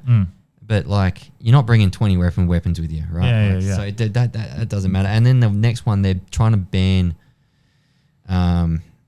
They only want you to go shoot at a range. Like I've got a whole bunch of mates that support farmers up in far north Queensland. Yep. And they kill a whole bunch of wild boars, roos, and all these pests. Right? They just destroy farmland. One of them was saying that lettuce is about to go from $2 to $10 if these laws come in because they go out and shoot pigs and boars, and pigs and boars just feed on lettuce. Oh, yeah, yeah. And watch the lettuce prices go up through the roof. But and these are ex-military guys. They let off steam, and they enjoy going out and shoot. If you take away recreational shooting or hunting shooting, we are doomed. So like all our farmland will get destroyed. So they're thinking of taking away that? Yeah, that's in the laws. Fucking hell. Yeah, and then the speech laws. Like I was reading one thing in there. I haven't went too much into depth with it because I want to see how it plays out before I have any more commentary on it. But there's one bit of law in there where I was reading it. It's like if you put out some hateful content with no definition of the hateful, but if you put out hateful content and then someone reacts on that, you can come back to you. Yeah. And it's like, hang on, if I go out and I question Anthony Albanese for being a dork and flooding us with half the planet and then printing us into oblivion and borrowing a whole bunch of debt and destroying this nation. And then someone gets there and like, that's it, I'm angry. Yeah. I'm going to threaten him. Yeah. That can come back to me. You're responsible for the Yeah, something like that. The hate speech laws are very vague, man. Like political opinions in there. That's not good. Not at all. Political opinion, like, I can't commentate on politics anymore? Yeah. Or I have to do it very nicely? Yeah. Oh, excuse me, sir. I just want to, how much money are you printing this Yeah. year? And this is why I'm so concerned about if you remove satire, if you remove criticism and full context. If you remove full context away from what can be considered when it comes to hate speech, that is a fucking concern. Anyone can clip anything out of context. We could take a 2-hour chat, half an hour chat, a 45-minute chat, People do it to me all the time. and splice. They do it to me all the time. Yeah, so This you- page is dedicated to it, to just Mate, bullying me. Look at Charlie Kirk, for example. Charlie Kirk, whether or not you hate him or not, doesn't matter. There was a clip after his death that went berserk viral about him saying he had no sympathy. If you finish it off, he says he has empathy. Yes. Like, or the other way around. I think he doesn't have any empathy or... Nah, he's not. Yeah, like, I don't have sympathy for these people. Yeah. And he goes, but I do have empathy. Yeah, okay. And he explained the difference. And Yeah. it was like such a Charlie Kirk moment. Yeah, It's like, exactly. So guy's a genius. So you've removed the context. And so people, if they found a conversation between me and you saying one thing and then they splice in something else and it makes the context look completely different, do we get held accountable for that? Like, are we hateful? Or, Linda thought, I'm going to burn down Parliament House. Yeah. Like, I know where you can start. Yeah. Start with comments like that. Yeah. It's, but these politicians, they have something called political coverage or something like that. Yeah. Where they can they can say some stuff. Have you ever watched, what's his name? Babbitt? Oh, Ralph Babbitt. Yeah. Ralph, yeah. Bro, he wrote... I did a post one day and he wrote underneath the post, I don't know how much longer we can, it was like, I don't know how much longer we can live with, I don't know how much longer we can live with these people without having violence. Oh, wow. Just like, Holy fuck, man. That's a fucking, that's a sitting. He's sitting. senator. Yeah. Yeah. But they have political coverage where they can say this stuff. What? And he was literally just like, I don't know how long we could live with these people without. I read it and I screenshot it and sent it to a whole bunch of mates. We're pissing ourselves, right? Yeah. Because the only reason I seen his comment is because you go to, I normally look at the people that I follow, and he followed me a while ago, so I started following him back, and so I see when people like him comment or people like you comment, I can see that because I changed my settings in my phone to only, or in my Instagram to only see comments from friends or people that I follow, so it's much easier to follow. And I seen that one time, bro. I was like, whoa, is he calling for violence? Yeah. Fuck, man. I like those settings that you can put on your phones. Yeah, they're brilliant. I just did one. I just did them changer. yesterday. Social media ones and setting some limits. Yeah. Fuck, it's just a good reminder. Like it blanks it out, so you can't even press on it, and then it'll say you're on your limit right now, so you can ignore it. You can just ignore it if you want. But normally for me, if I get a prompt, I'll be like, I'm not doing that. So put it away. Speaking of phones, I want to say something that's been happening. It's a bit weird to me lately. Okay. Oh no. Probably over the last month, maybe the last 6 weeks. Yeah. I've noticed my phone has a lag in it now. And me coming from the world that I've come from in the military, I have some very good mates. I have some very good connections. Both guys that have worked in intelligence and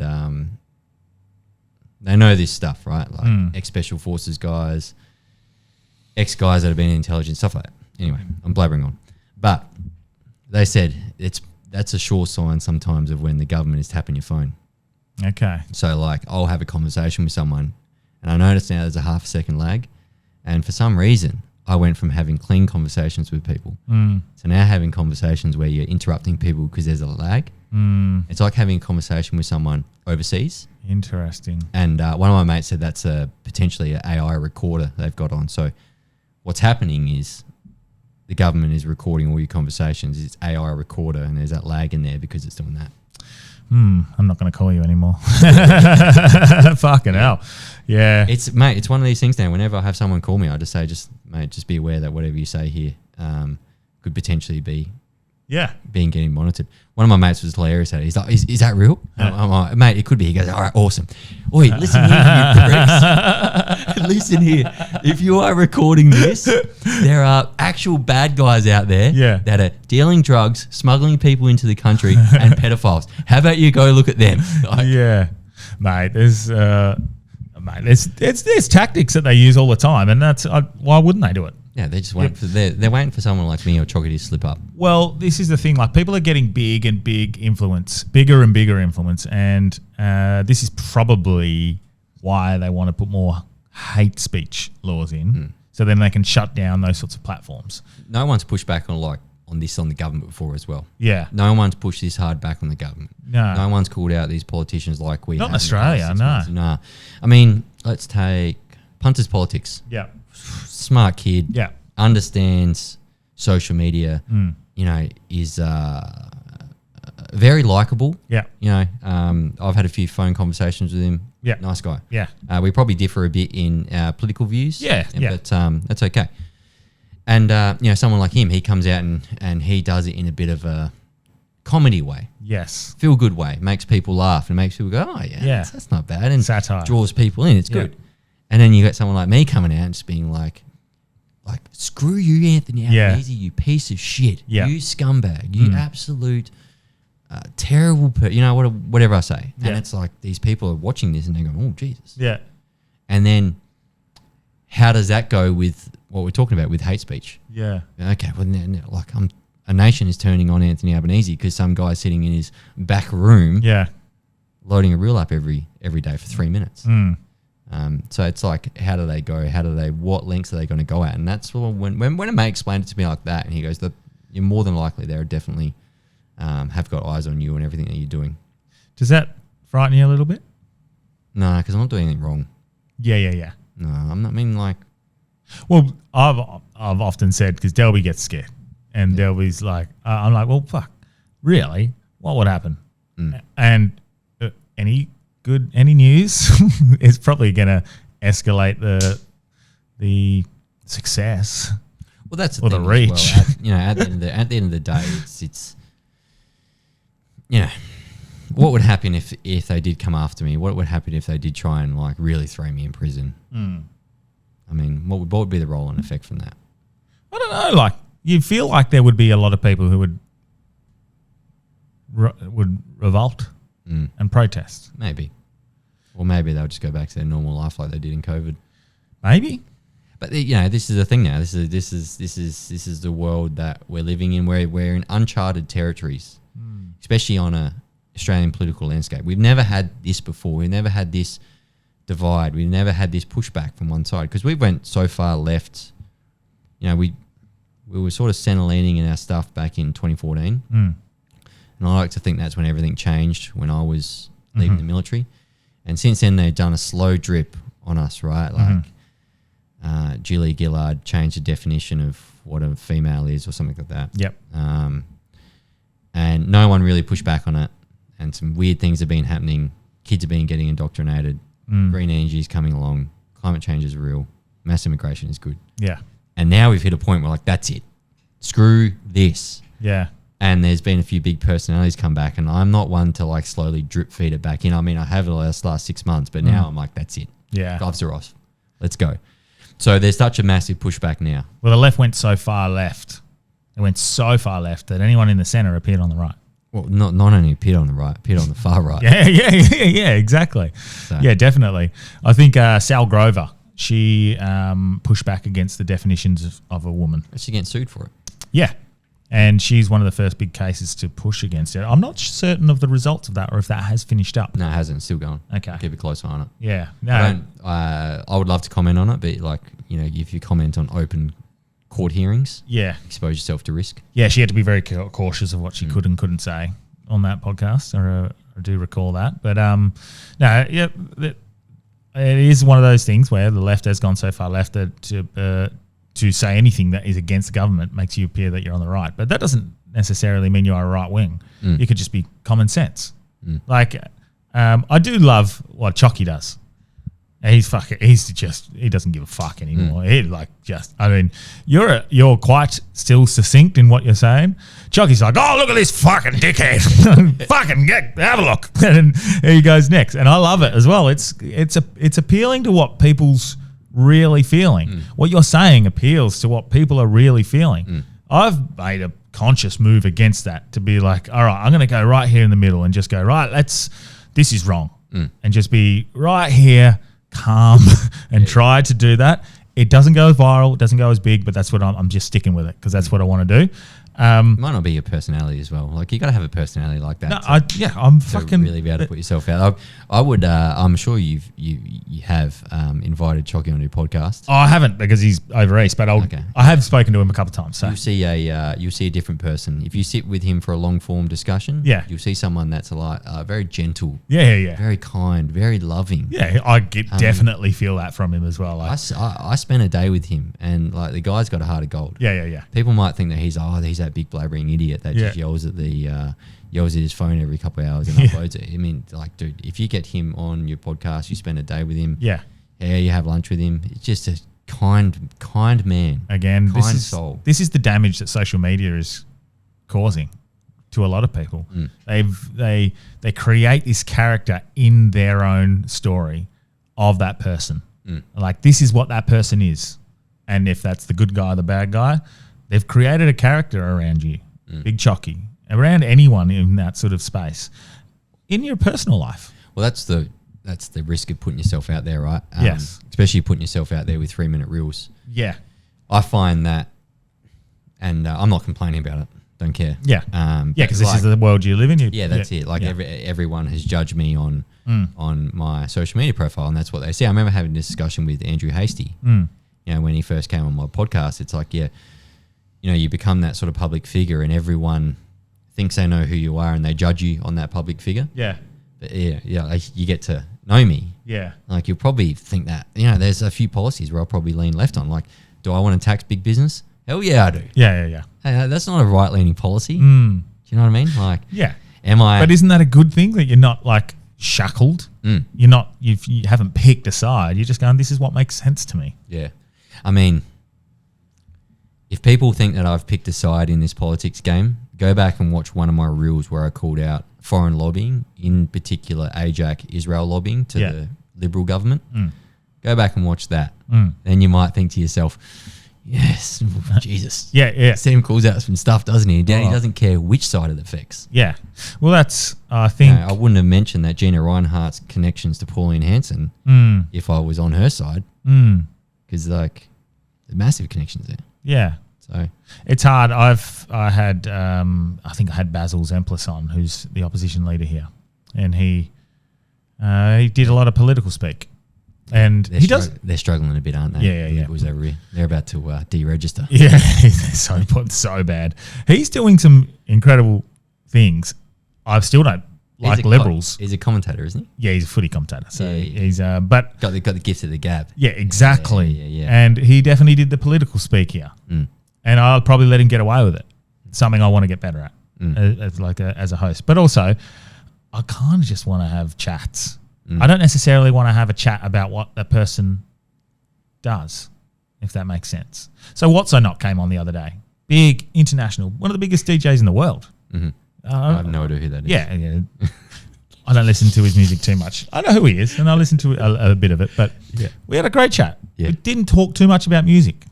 Like I had a guy called Dude Food Perth, a big, huge food influencer. We barely spoke about food. We talked about digital identity and stuff and whatever. Just have a chat. And these long form conversations, you get to hear what the person's like. Yeah. First time I had Rennick on, we've had him on twice.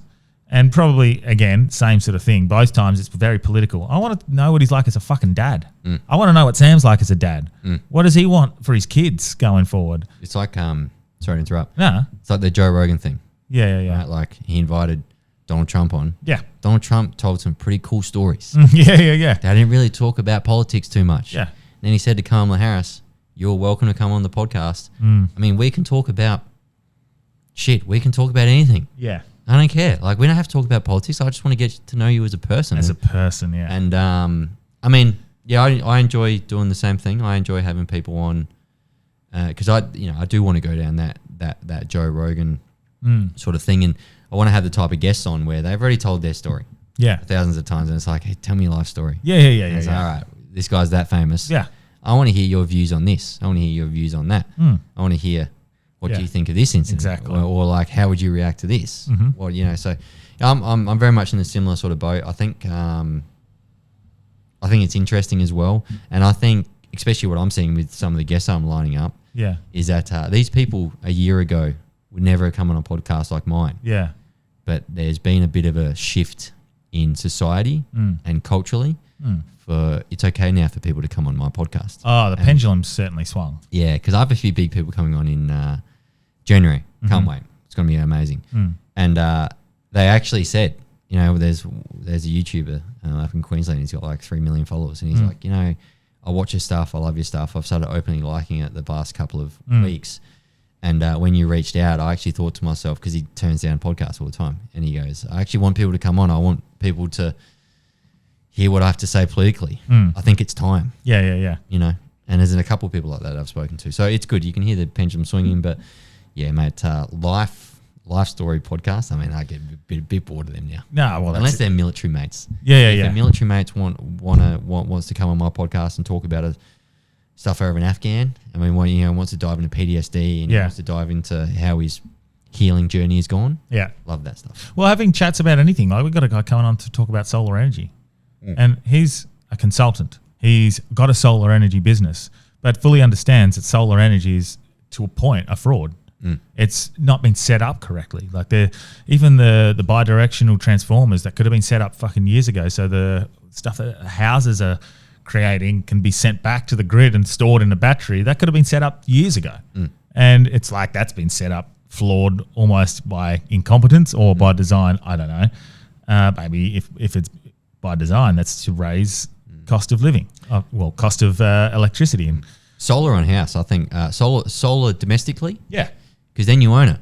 Yeah. It's mine. Yeah. I own my energy. Agree. Right. Solar and wind farms, not domestically, and they're setting these big things up, and they're mostly owned by foreign corporations. Not okay. And that's why when people are like so black and white with anything, and I don't mean racially, black and white with their opinions, like, nah, no solar, no fucking renewables, it's all fucking bullshit. Yeah, like to a point, what the way they're doing it, yes. Yeah. It's fucking horrific. But if put some solar panels on your house, it's going to lower your fucking expenses, and that's probably good. It doesn't mean we don't want to pollute the planet. I don't want to pollute the planet. Like there's too much black and white in the world. If you were to say, I don't want net zero, they're like, oh, you want to kill the planet. You want to fucking, no, I want to recycle. I want a nice fucking environment. Yeah. And also I would like you to plant more trees instead of put up more fucking solar panels. I notice a lot of these people as well when they bang on about, the green energy sector or climate change. No one ever talks about runoff pollution from the cities into oceans. No one talks about desal plants. No one talks about the Murray River getting loads of pollutant into it every single year. Yeah. No one talks about, the rubbish and shit all around everywhere. Yeah. The plastics going into our ocean. No one cares about that. Yeah. They only care about the resource that ends up getting or making green billionaires rich. Solar and wind. Yeah. Everyone cares about the planet in the solar and wind, in the energy sector. No one cares about the planet when it comes polluting. Yeah. Like runoff into... Well, don't you find that with social justice trends? Like Ukraine, put the flag up. Like... What the fuck have they not seen what else is going on in the world for the last 10, 15 years? The best one is, the meme Ralph Wiggum? Yeah. Yeah. So, like, he started off with a Ukraine flag saying, I'm helping. Yeah. And then he went to a Palestinian flag, and then he had, like, 4 COVID shots out of his arm. And then he had a transgender flag after him. Now it's at, like, Black Lives Matter. He's got, like, 6 flags around him. He's got a bunch of needles hanging out of his arm, and he's got a peace sign saying, I'm helping. Yeah. It's like, just choose a struggle. Choose one of them and go all in. These people, man. I reckon half these people that rock up and they would protest every single week, whether it be for pro-Palestine or whatever, like they're the same ones that like protest for everything except mass immigration. Have you been protesting the people, like what's going on in the Congo? Have you been protesting what's going on in Sudan? Like, what, like if you are against this sort of stuff, Black lives matter, but not when they're in Africa. yeah, like It's the truth. yeah. It's the truth. But when it comes to things like that, again, it's a social media trend, and this is my. Like this is an interesting question. What does Sam think of this as a dad, social media? Like, because what the ban has, the concerns about the ban, we've talked about plenty of times on our social medias, because the way it's been implemented, the reason they've done it is to implement at some point digital identification. And Who's lobbying behind that ban as well? Ask yourself that. Yeah. Oh, well, who is? I don't want to say because I got an email from the other week. So okay. Well, but you can. But there is a lobbyist group behind that. But it's like, why is there a lobbyist group behind the under 16 social media ban? Yeah. Why isn't that just government run? Why does there need to be a lobbying party behind it? This is the problem. It's like so now there's someone lobbying, and it's a private business, and they're going to profit off that sector. Is that right? Is that what happened here? Because now it just looks sus. Now it looks sus that there's money behind it. Yeah. And for anyone out there, just do your research. Do your own research. But so many times, this is repeated in history. They'll find a good idea.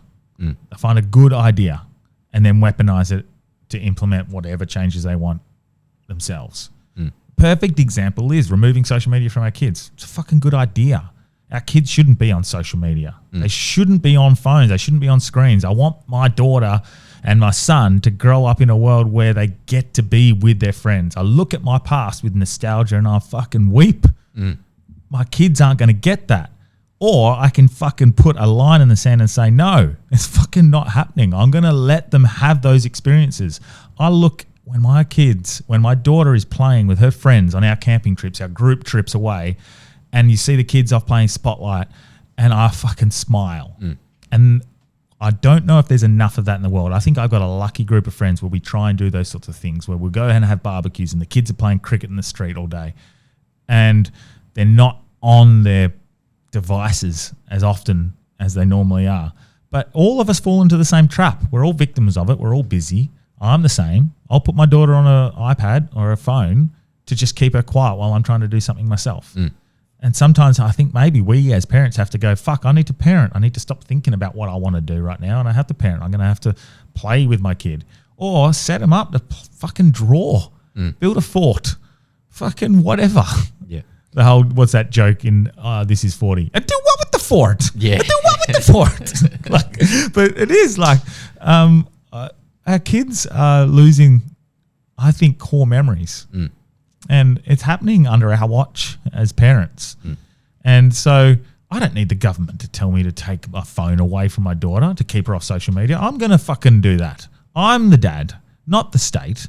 So we can agree that my kid shouldn't be on social media, but that's not up for you to make that decision. And that's where I think we can sort of all just maybe draw a line a little bit as a society. Yeah. I mean, I'd say two things to that. I think, like, does anyone out here think that under 16 social media ban has worked? No. Not at all. No. I don't think it's worked at all. I mean, one of the first posts Anthony actually did, he got trolled the fuck got trolled. out. Everyone was trolling him. And then there was supposed to be some facial recognition thing coming on the 24th of December. I mean, I haven't seen anything about that. Yeah. And well, so part of me. So all I'm seeing is still a whole bunch of kids that are still online, still using this social media. Yeah. So nothing to me. Nothing's. Look. I may be completely separated from that. I have a 5-month-old or 6-month-old at home. Yeah. I don't have a 15, 16 or 14-year-old. So there might be people listening to this being like, no, Sam, it's actually worked. Yeah. And I would love to hear people's opinion if that did. But yeah, from what I've heard, nothing's worked. Nothing's changed. There's just a whole bunch of racket that got made up all year, and a whole bunch of people argued over it. Yeah. But the thing that I like to support you on and echo with is that people need the freedom of right to be able to parent their kids. People need the freedom of right to be able to choose what their kids can and can't do. And when you have an overreaching government doing this, and when you have an overreaching, let's say communist party, maybe one just short of that, which is like pushing us down a very dangerous space. It only takes one tweak of that law, and okay, so let's say Anthony Albanese comes out in 2 months and says, all right, so it didn't work because there's still a whole bunch of under 16s on social media. So now we actually have to go to ensuring, because we can't get them off, we have to go to ensuring that there's no hateful content out there. So let's just pass the law and let's write in there that any hateful content, now those creators are taken down. And there goes Sam's Two Worlds Collide podcast. Or Do you know even what I mean? another step to that is, this didn't work, and the only way we can actually ensure this is with a digital identification. So you're going to have it, and we're going to hold the social media companies accountable if they're not presenting that digital ID as validation for your age. That would be coercing the whole of Australia to be able to go onto digital ID. That's what it would be doing. It'd be coercing. It's the same as the jab. Hey, you don't have to get the jab.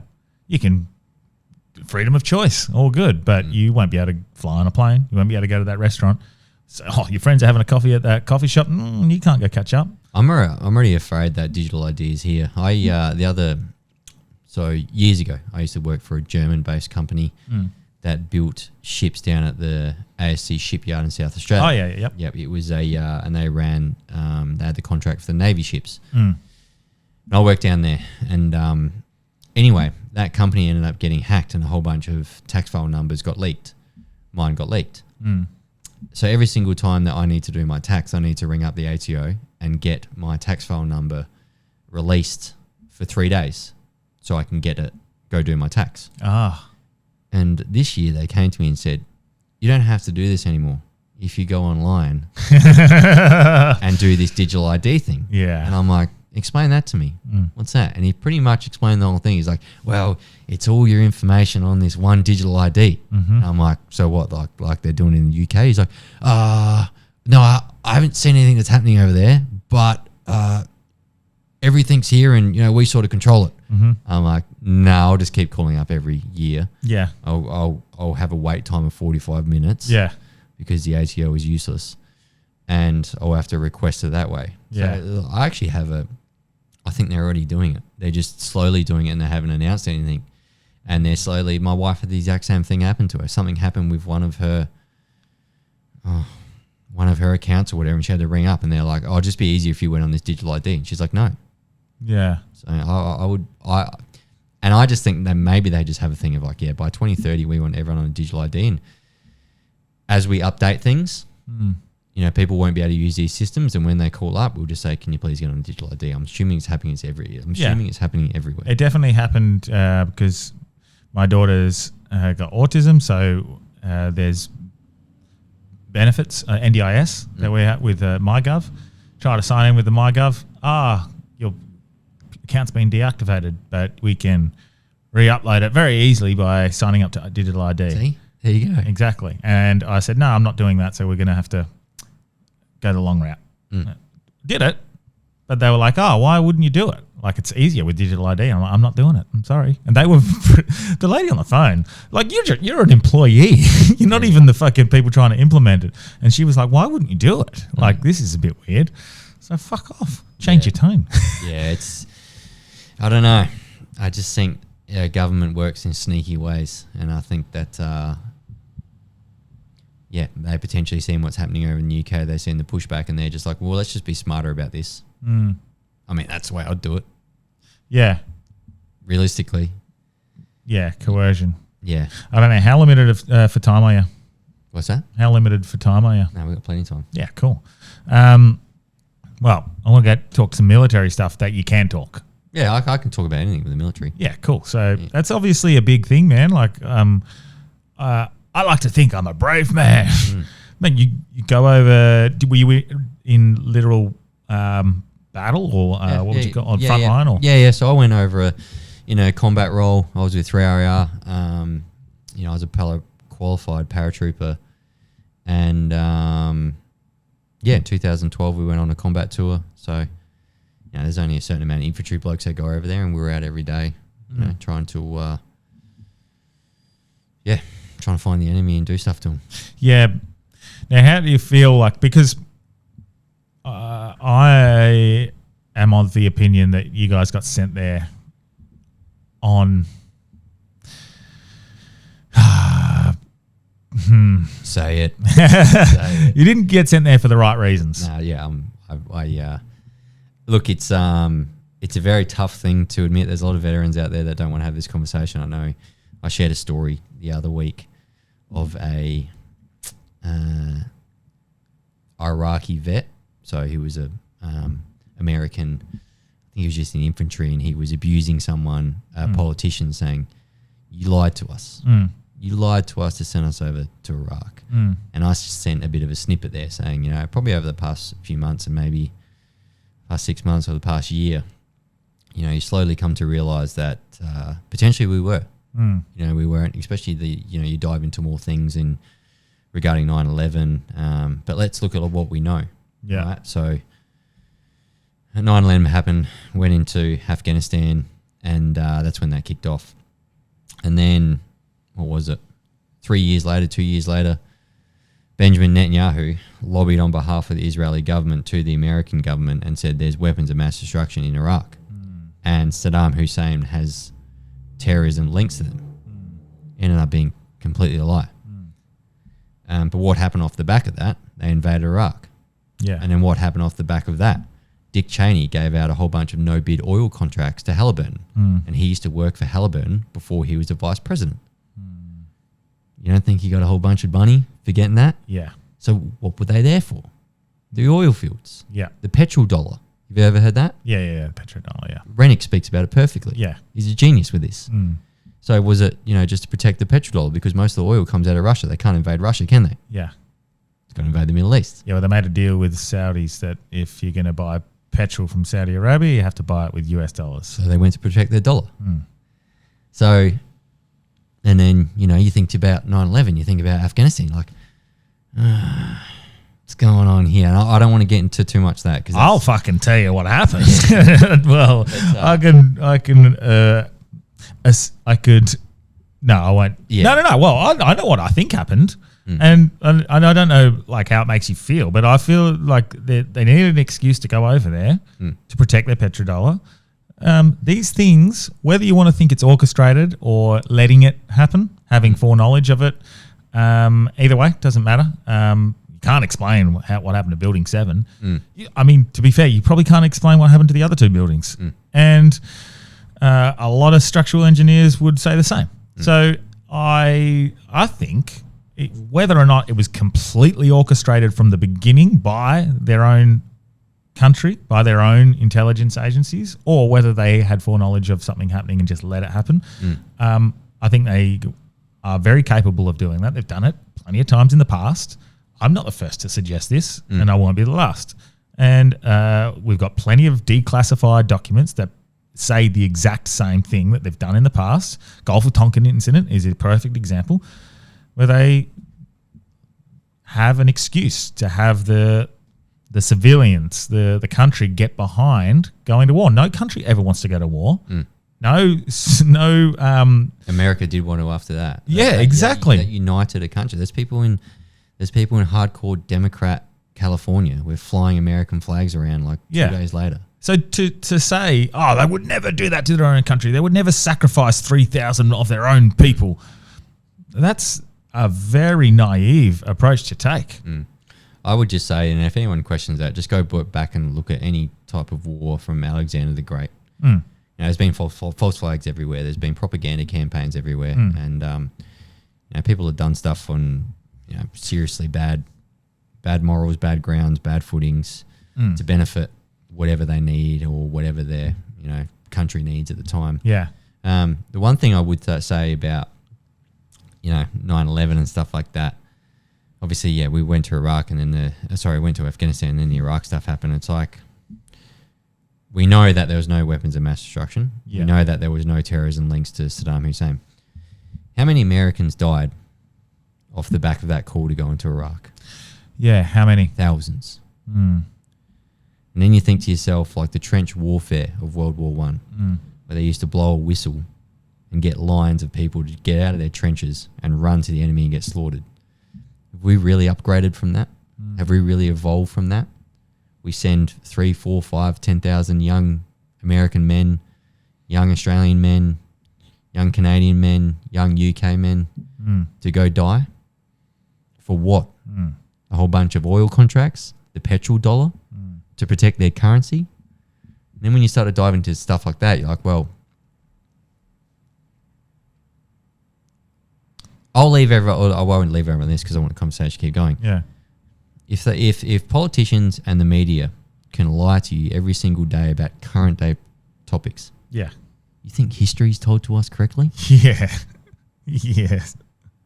Because history is written by the victors. They're the ones that write the rules of what we know about that time. Again, this is why transparency in conversations, having real dialogue, is the answer.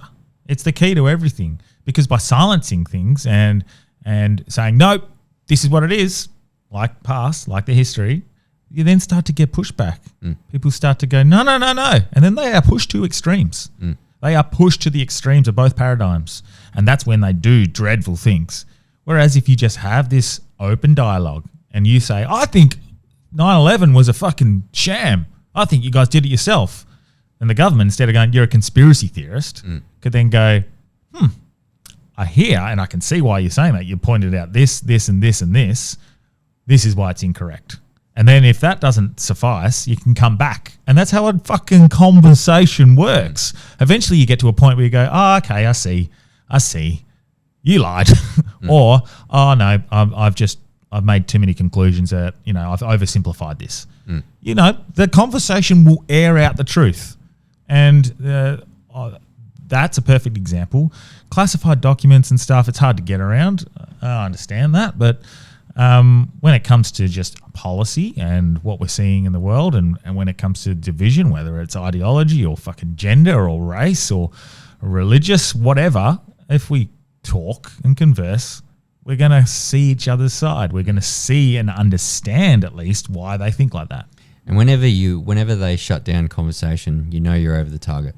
Whenever they try and shut down your speech, whenever they try and label you a racist, Nazi, a bigot, or a climate denier or anything like that, whenever you're over that target and when they start calling you names, to me, they've lost the debate. Yeah. So you can't just call me this word. Tell me why you're calling me this word. Back up the facts. Debate me in what I think is right and what you think is right. Yeah. Don't just bring out a whole bunch of files related to Jeffrey Epstein and then blank them all out so we can't read them. Now, did I see correctly with that they fucked up with the PDF and you could just copy and paste the redacted part? I'm not too sure if that was like someone clicking for likes, but I did have someone send that to me. Yeah. It would have been interesting. Well, I'm sure we would have seen everything that was redacted by now if I'm if that assuming was the it would case. have got out, but I think it was maybe just someone playing around. Okay, yeah. I mean, it would have been funny. Fuck. Would have been funny. Would have been the greatest little, oh yeah, here you go, we're redacting it. Here you go, I've gifted it to you. Yeah. I don't know. That stuff, you look at that, again, just feels like it's there to distract. We'll see it and then we'll commentate on it. Well, you stick more to Australia, but I'll see it. I'll talk about anything. I talk about health. I talk about wellness. I talk about conspiracies. I talk about politics. And the funny thing is, when you talk about conspiracies and you talk about politics or health, you start to see the worlds blend. They do blend. They bleed into each other and you're like, the world is a conspiracy. Well, and then sometimes it's not like so sinister. Sometimes it's as simple as it's just profit driven. And I see it everywhere. I mean, tell me a conspiracy theory over the past 10 years that hasn't actually come true. Yeah. What's the difference between what is it? What's the difference between a conspiracy theory and the truth? About 3 years. Yeah. I'm just waiting for more information to come out about the chemtrails. I don't talk about them much at all, but it's like I heard Tucker Carlson talk about it the other day, and I'm like, it's gone mainstream. Yeah. Oh, mate. Talking about that. Well, then I get concerned. I'm like, why? Yeah. Why is it mainstream? What are they doing? What are they distracting us from? Like when you know what's going to happen. So I'm a man who believes in UFOs, aliens, life in the universe. I don't know what your thoughts are. Well, no, So I've heard this stat. I don't know if people will probably fact check me on it. There's more stars out there than there are grains of sand. More than that. Like, it's an infinite amount. I remember Joe Rogan talking about it one time, and someone said to him, the universe is that big, and there's trillions of universes out there, and there's trillions of galaxies out there. It is that big, and it is just that empty that someone has already lived your life somewhere else in the exact same way. Yeah. That's how big it is. Like trying to explain to people how big the universe is. So at some point, and I truly believe that the governments aren't idiots. They know how to work up their propaganda machine and what they're doing. I think it's the information's getting so close to they can't hold it back anymore, that they've been at least reverse engineering technologies to their own benefit. And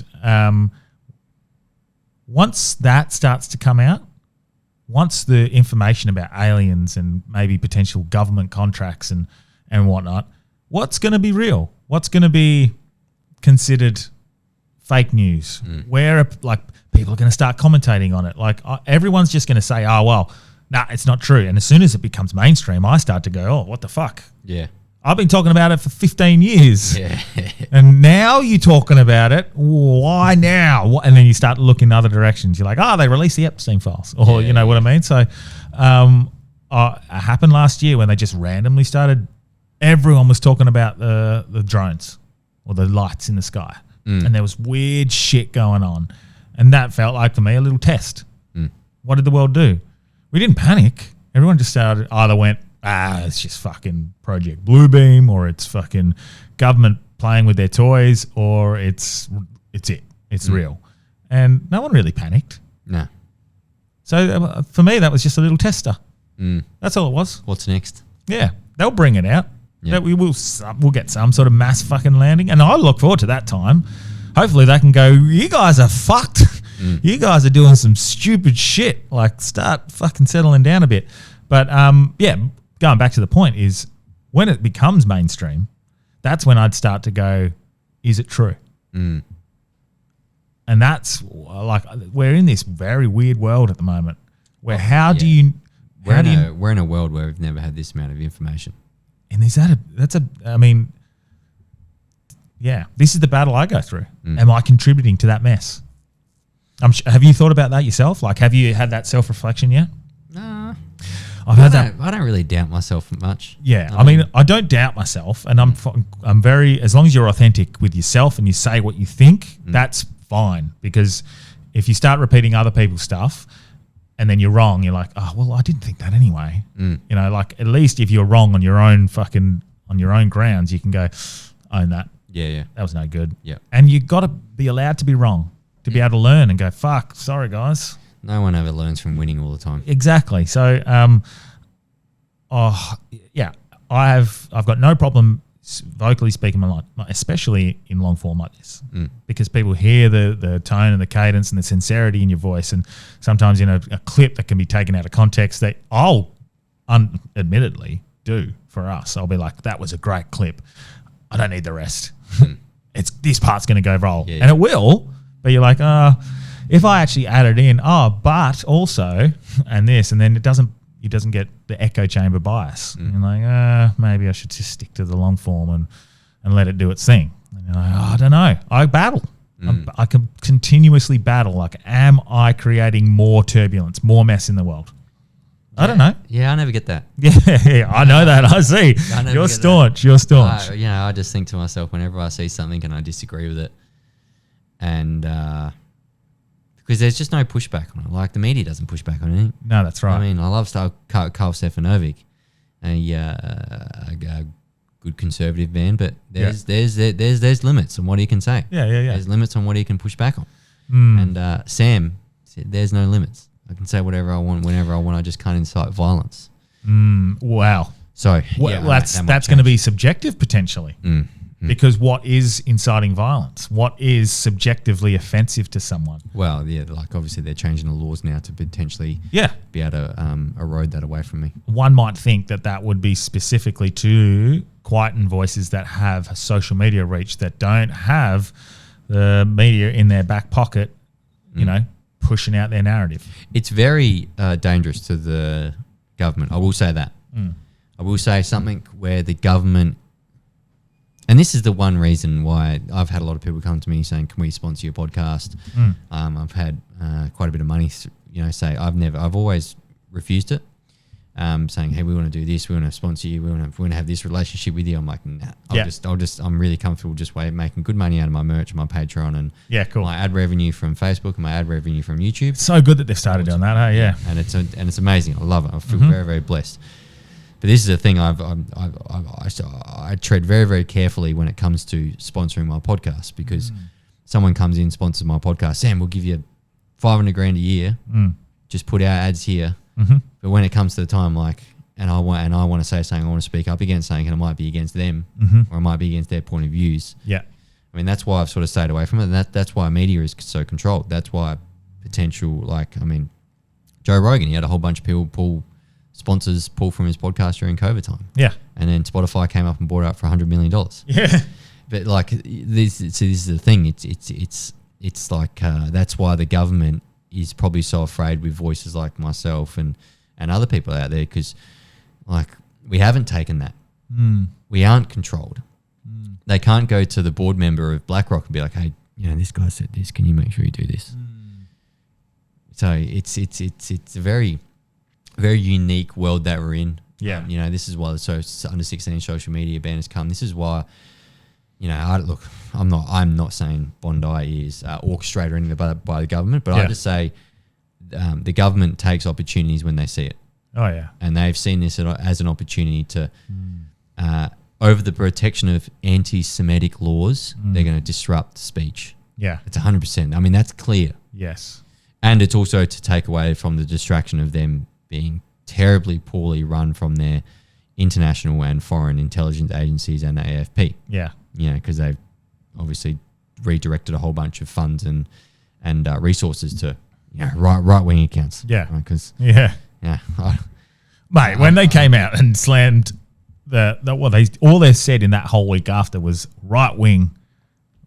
We've targeted right wing hate speech and didn't mention Islamic extremists once. No, not once. No, and not that all Muslims are bad. I've got some of our really good friends. Me and Delby are Muslims, and they're fucking legends. I've fought with Muslims. Yeah, I mean, I shouldn't even have to say that. The whole premise idea, they're not all bad. Yes, I know, 90% of them aren't, but there's a lot. There's still a lot that we need to be cautious about. And if our intelligence agencies have fucking failed that poorly, either an overhaul or an investigation needs to happen, or you need to go, well, fuck, maybe they weren't that bad. Either way is a terrible fucking thing to find out. Either way. It's, I would call it Australia's biggest disaster or Australia's biggest failing of Australian people from the government point of view, potentially ever. I look back on the history of it now. They did a pretty bad thing during COVID where they printed a whole bunch of money and gave it to people sitting at home doing nothing. And that was huge economic, and one would say the cost of a life isn't, you can't put dollar value onto that, but unfortunately you can, my friend. Yeah. So economically we committed suicide in COVID, and that was from the Liberals. They printed a whole bunch of money. Well, the cure was worse than the disease in so many ways. Yeah, exactly right. Not just economically, but if we just look back to some really simple things that the Liberals did in 2020, the son was known to ASIO. In 2023, under the Labor, he was given a gun license. Now, he registered to become a gun owner in 2020. It took him 3 years to get a gun license. Was there information that ASIO wasn't giving to the New South Wales government firearms agency or department or whatever to say, give this guy the gun license? Why was there a 3-year block? And this is the thing, and I hear this all the time, and I've seen this happen in government, working with the military. It's a big dick measuring contest. People hold information from other departments. It happens all the time. Yeah. Happens in the military, happens in the police, happens in security agencies. And then within them organisations, if they withhold information from each other within them, they're not going to talk to each other either. So like ASIO probably thinks they got a bigger dick than AFP. Yeah. And they're not going to, and then the AFP won't feed information back to the New South Wales government. Yeah. But this is how this works. So they are enormously incompetent with sharing information. I know that from working at the government. And anyone listening to me, anyone listening that works in a government agency, you know. Yeah. You know what I'm talking about is real. But anyway, he was given a gun license in 2023 when his son was known to ASIO. And then during that whole time, nothing was really said. The AFP was redirected to go after social cohesion. Anthony Albanese sacked the head of ASIS and ASIO, which is our foreign and domestic security agencies, from their cabinet national meetings, and he brought in a whole bunch of woke people to sit in on their meetings. So there goes a whole bunch of our security. And then a month before the attack, they fly out to the Philippines in a known terrorist hotspot. And I've had mates that have been over and trained up the Philippine army to combat this stuff. We have AFP agents sitting in the Philippines because we know that there are Islamic extremist training camps in that part of the world. So to quickly run back, we had a guy where his son was on the list of ASIO in 2020. They gave him a gun license. Anthony Albanese made a whole bunch of structural decisions to sack ASIO and foreign and domestic. And then they went to coordinated AFP to go after right-wingers and shit like that. And then these people came in and out of the country without being questioned on the way back in. It seems like how do you screw up that much? Mate, an immense miscalculation.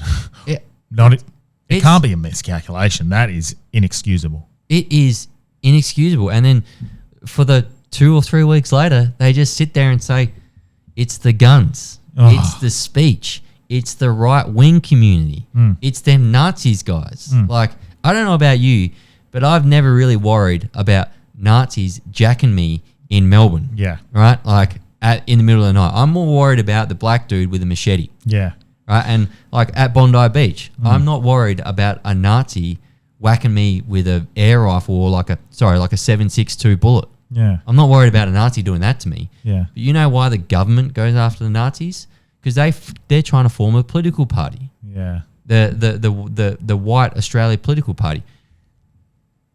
And the government worries more about what they can do in parliament to what Islamic extremists can do to us on the street. So they're more worried about those guys because they can affect their position in parliament. They don't worry about our safety. Yeah. So I think that's why they hardcorely went after these guys. It's because they're trying to start a political party. Yeah. And what threatens politicians? A political movement. Yeah. Do you know what I mean? I get all of that whole situation seems very...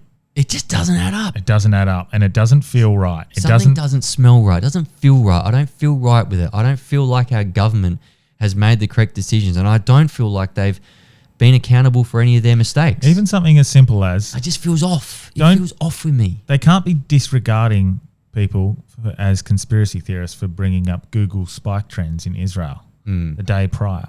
Yeah. If that's not at least being investigated I think for foreknowledge... Yeah, I've read a few things online that potentially there's like that lag. Yeah, so like that might have been on a different... That might have been after the event because it's like... Okay. Days, but I don't know. I haven't read too much into that. Yeah. I did see something. It was just odd that it was only in Israel because that lag wasn't in any other country. I mean, these are all questions that need to be asked. At least investigate. Yeah. At least just go, nah, okay, we can put that to bed. I did read something as well that Masada helping out with the investigation. Of course. Well. But this is the thing, right? And then, you know, let's say that I was Prime Minister over this time. My initial reaction would have been, okay, these guys are over in the Philippines. All right. I'm going to ring up my mate Donald Trump, who's might be mates with me, blah, blah, blah, it doesn't matter. But I'm going to use Pine Gap, you know, Pine Gap in the middle of Australia. Yeah. And they have access over their satellites. We're going to find where these people are. We are going to bomb them. Then we are going to contact the boys out at East and West for the SAS and 2 Commando. We're going to do direct hit targets and we're going to kill some of these people. because they deserve to die. These people over in these camps, we are going to neutralise the threat, and we are going to bring Australia with us, and we are going to show them that if anyone fucks with us on our land, we come after you. But no one wants to go after them. Why haven't we bombed them? Not even a bomb. Maybe some strong words to condemn them. No, but that's the thing, right? With the Philippines would be on our side. Yeah. We give them a lot of military training. We give them a lot of medical advice, medical resources. We have AFP over there. We work well as a government. They would support us in doing direct hits over there. They would support our boys going over there. They would probably partner a few of their special forces people to jump on board and do a collaboration mission. The US would support it as well. We would have their backing. Why haven't we done that? Why haven't we done direct hit targets on the ISIS training camps over in the Philippines? I mean, ask yourself that question. When you start to ask yourself that question and go into a bit of a deep dive into that, then you start to find some answers. It is interesting. I like playing devil's advocate. I'd say sparking further violence. Yeah, but like people deserve to die. Yeah, I actually agree with that. But that would be, I'm just playing devil's advocate. Maybe what they're thinking, they're too scared to create more. No, I even reckon like the one thing that the Anthony Albanese government might push back on and be like, oh, China doesn't want that type of war in out, but China would back. China, China. But China hate ISIS. Yeah, okay. China hate the Taliban. Yeah, they would be very supportive of that type of mission happening there. The whole world, you got to understand, when there's like a terrorist group like Taliban or the ISIS, like the whole world unites around trying to kill these guys. Yeah. Like what happened in 9/11, like we went after the Taliban for 20 years. Yeah. We only ended up placing the Taliban with the Taliban like 20 years later. Yeah. Right. But the world loves to get someone that can't invade another country back. Like the Taliban would never invade another country back. ISIS would never invade a Western country. Yeah. So to me, that's a no-brainer. And to me, would get the Australian support. It'd be like a 9/11 thing. Yeah. People be flying the flag around being like, yeah, we're killing terrorists. They killed our people over in Bondi. So we've sent our boys. We've sent the best that we have. Yeah. The SAS out in Perth here, and we sent the boys from 2 Commando in Sydney. We've sent the best of the best. Yeah. And I can guarantee if you ask those boys, I know some of them personally, they would be foaming at the bit to get over there. Right? And if one of them died or if one of them did unfortunately get killed over there, I'm assuming every one of them, they don't train that hard to not put themselves in those situations. They would be well aware of the risk and they would be willing to go over and do that. But why haven't we done that? Why haven't we struck back? Why haven't we announced some type of operation to get some revenge? It's interesting. What was the first thing that woke you up to these sorts of things? Because mine was COVID. Was it COVID? Yeah. I remember mine being. I was a very law-abiding 9 News watcher. Yeah. Okay. Before COVID. Wow. Yeah. Isn't that interesting? Because this is where I ex-military, mate. This is where I have empathy. I'm ex-military. Yeah. I just believe the government. So this is where I have empathy for people, because you look at someone like you who 5 years ago was just the normie, and then look at you now, and so you can see that the people now that you might feel like they're sheep, or they're just. I don't hate them, or I don't. If anything, I'm just like, okay, they're not there yet. They'll get there. Maybe some won't. Yeah, some won't. yes, some won't. yeah, granted, some won't ever get there, but yeah, I look at them and I go, it's all good. I know where I was before this. I think my big one was 9/11, but it wasn't as 9/11 happened. It's probably 4 or 5 years later. And I think my big one was I'd started to see a lot of things like that, what we've alluded to earlier. The war was just an excuse to go in. I had seen that sort of stuff. The real moment for me that fucking blew my mind, where I was like, well, I know exactly what's going to happen here. And I remember predicting this and talking to this with some friends at a barbecue. And Trump just got in. He said he was going to end the war in Syria. He was done with it. Like Bashar al-Assad, let's get out of there. We got no business being there. And so the day he announced, I remember I was at a barbecue and it was the day he announced, he's like, we're getting out. The next, I said, you watch, there'll be fucking an attack or something silly like that. There'll be a chemical attack. There'll be bombs. And what happened literally the next day? A chemical attack launched by Bashar al-Assad on his own people. Just as America said they were leaving. One, why the fuck would he do that? And like, if I'm a fucking simpleton Aussie in the backyard at a barbecue can predict that that's going to happen the next day, it's easy to see it all unfolding. They weren't there for fucking Bashar al-Assad. They're there to topple regimes.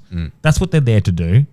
And is it a coincidence that all the regimes that they've tried to topple lately have tried to get away from the petrodollar? What's happening in Venezuela right now? Yeah, well, mate, exactly. Right now. And I used to think right now. And this is the thing, like, I'd like to think that Trump was there for change, and I still think 90% of what he's doing is right. But I also think there's a lot of him that's still part of these systems. Yeah, I was hoping that he would completely drain the swamp, but he's become a part of the swamp, unfortunately. I think so. Look, and everyone's like, "Oh, fuck you for saying that." No. No. I look. I don't want to go back to the Democrats. Yeah. They can't. No. Let's not go that far. They can't identify what a woman is. Yeah. Right, but so like, I would rather have Trump there because Yeah. at least Trump. Agreed. At least Trump understands like common sense. But if you think that he's any different from what's controlling the US government, I mean, you've been fooled, people. Yeah. The only difference with Trump is he understands, Business. Yeah, business and common sense, right? Like, Yeah. no, you can't indoctrinate our kids. Yeah. No, we can't have transgender people showing their tits on the White House lawn, which Yeah. was happening during the Biden and Harris administration. Yeah. Like, at least there's normality back to the world. Well- It's like we were talking about before. Like, our parents knew there was corruption in the government, surely, but they could afford a home. You know what I mean? Like, at least they're back to normality now where they go, well, financially everything is a little bit better. My kids aren't getting indoctrinated in the schools anymore. Yeah. And this transgender stuff is not being pushed down onto us. Okay, like, I'm happy. You can be corrupt. Yeah. Okay. Well, Trump's, he's another kettle of fish. He's a different one. He's a different cat. Yeah, I think the Trump administration has really shown the influence that AIPAC have over America. And this is exactly what I was about to say. You can see there is, 90% of fucking good. What they need to do when it comes to health and vaccinations and stuff like that, get him to stop fucking talking because he doesn't help. Especially when he's having a Diet Coke every fucking 2 minutes. Like, chill. Do you know what, surprisingly though, about Trump? He doesn't drink. No, he doesn't. He's never drunk. That's, I'm doing the no drinking at the moment. I had one beer on New Year's Eve, just to say, all right, goodbye to the year, and I'm doing 6 months. Yeah, I don't really drink out in public anymore. Yeah. Just because you can get into a lot of trouble. Yeah. Fucking oath. If I want to have, especially me having a recognisable face now, and I'm not a recognisable face like a footy player. Yeah. Where like everyone loves you. I have a recognisable face where there might be a lot of people that don't like me. Yeah. And they want to get me. They want to get some blackmail over me if I'm out. Yeah. And like if you want to have a sizable night and be drunk, like I just can't do that anymore. So when if me and my mates want to get pissed, we just do it around my house. Yeah, like I did on the 28th of December. I went around my mate's house. We had all the kids there running around. He's got a little golf set out of the back, and we just had beers out there all afternoon, and we called it at 9 o'clock at night. But we were like, these are my boys from home. Yeah. And like where they're getting drunk and wrestling with each other. And, you know, just doing the shit that like. Yeah, exactly. Well, we used to do as kids. Yes. But if I do that in public now. Yeah. I mean, okay, you get done with that. But that's the same thing with Donald Trump. Donald Trump is known, he's realized that he's a massive personality and he actually can't drink in public because sometimes when you drink, you can get caught up in scandals. Now, he hasn't been. Yeah. He's had his scandals. Yeah. Prostitute. Yeah. So not prostitutes. Yeah. Porn stars and shit like that. But, I mean, that's a very strategic thing that he's done. He's never drank or smoked, which is very... it's going to be interesting because the culture in Australia is drinking, and I'm trying to tone back a fair bit. I just have you noticed the younger generation? Yeah, they don't really drink. I was up at Schoolies on the Gold Coast. I wasn't there for Schoolies, but I was on the Gold Coast holidaying down in Coolangatta with my wife and my little girl. Schoolies was on at the same time, and there were some photos from it. The place was dead. These kids don't drink anymore. Yeah. And I'm like, that's a good thing. Well, I think they understand that alcohol's a fucking poison. Now they're probably off still doing nangs and fucking all the God knows what else. But no, alcohol's not great, and I'm starting to move away from it. I'm gonna have a couple of froths. Like, I'm not a big beer drinker. I love my wine. oh yeah, I'm a wine collector. yeah. Yeah, But Australia Day is going to be a tough one. We go out on a farm. We get a big group of us. We have a few beers for the day. We just talk shit. We stay up to all hours of the night, camp at the farm. It's a great thing. Yeah, I'll be going up to Brisbane for the marches. See, this is the thing. Like, people I'll go up there, but for Australia Day, people are like, I think I'm starting to see that swing again. It's acceptable to just go, yeah, cool. I love Australia. Yep. Why is that? Why like, our intent isn't like I'm celebrating to celebrate the death of and our dark history. I'm celebrating Australia because I like Australia and I love Australia, and this is a beautiful place to live. And also, like, don't get angry at me for someone that did something generations ago. Yeah, correct. That wasn't me. Yeah. We can acknowledge that it's happened, and it's dreadful, like the stolen generation and let's whatnot. not forget our past. Yes. But like making us feel sorry for someone else's mistakes, and also, you know, you have some people out there where they talk about generational trauma. You know, they're like, generational trauma can be passed down 8 generations. Oh yeah. Okay, that's fine. Yep. I understand that, but like, where's my generational trauma from when my grandma's house got bombed by the Germans in England? Then she had to flee to come over here. It's like, I don't. Yeah, my mum's house as well. You know, Yeah. like, there's no generational trauma for me. I understand it's different. Yeah. It is different, but at the same time, like, yeah. Now watch me clip that out of context without you saying it's different. But I just feel like we're just pandering to the 0.001%. Yes. You talk to most Indigenous people out there, so friends of mine. Yeah. They don't give a shit. Yeah. They do not care. And they will never care. And they will celebrate Australia Day just as hard as I do. Yeah. Yeah, no, that's the squeaky wheel often gets a grease, Delby says, and that's the issue we see. I just refuse to be a part of it anymore. My intent is kindness. My intent is to celebrate this beautiful fucking country we live in. I can guarantee you that up at the marches in Queensland, there will be Indigenous people marching with us against mass immigration. Yes. It'll happen. Yeah. I don't know where I sit with, like, if there was another date. Would you support a change of date? No. Yeah. I don't think... No, because where do we draw the line? Yeah, and there's my concern. Where do we draw the line? Yeah, that's my concern. Right. Like, as a government, I'm pretty sure every single prime minister has apologised since John Howard. We keep apologising. It's like, stop apologising. Let's just move forward. It happened. Let's recognise it happened. It was terrible. Yeah. We said sorry. Yeah. Right? The Indigenous... You're picking at a scab. Yeah. You're picking at a scab. And not only that, we're telling our younger generation that the land they're on is stolen. We're telling them that the land isn't theirs. You know, God forbid we ever get invaded. The next generation will just say, well, it's not mine. You fight for it. Yeah. God forbid. God forbid we ever get invaded by a foreign force. Yeah. We've told our kids for 30 years now that the land they're on is stolen and it's not theirs anyway. All right. I don't need to fight for it. You fight for it. So I think it's some, like, you know, what do you call it? Welcome to Country. Yeah. I think it's this, like, top-down commie plot where they're like, whatever you resist next, you know, we're going to come down you even harder. Yeah. So don't resist this. It's just the start of, like, a really bad sequence of events where they keep putting more stuff on us, and, like, the Welcome to Country was just the start of it to see, like, how far they can push us. Yeah. And I'm like... I think there's beauty in celebrating Aboriginal culture, and we should.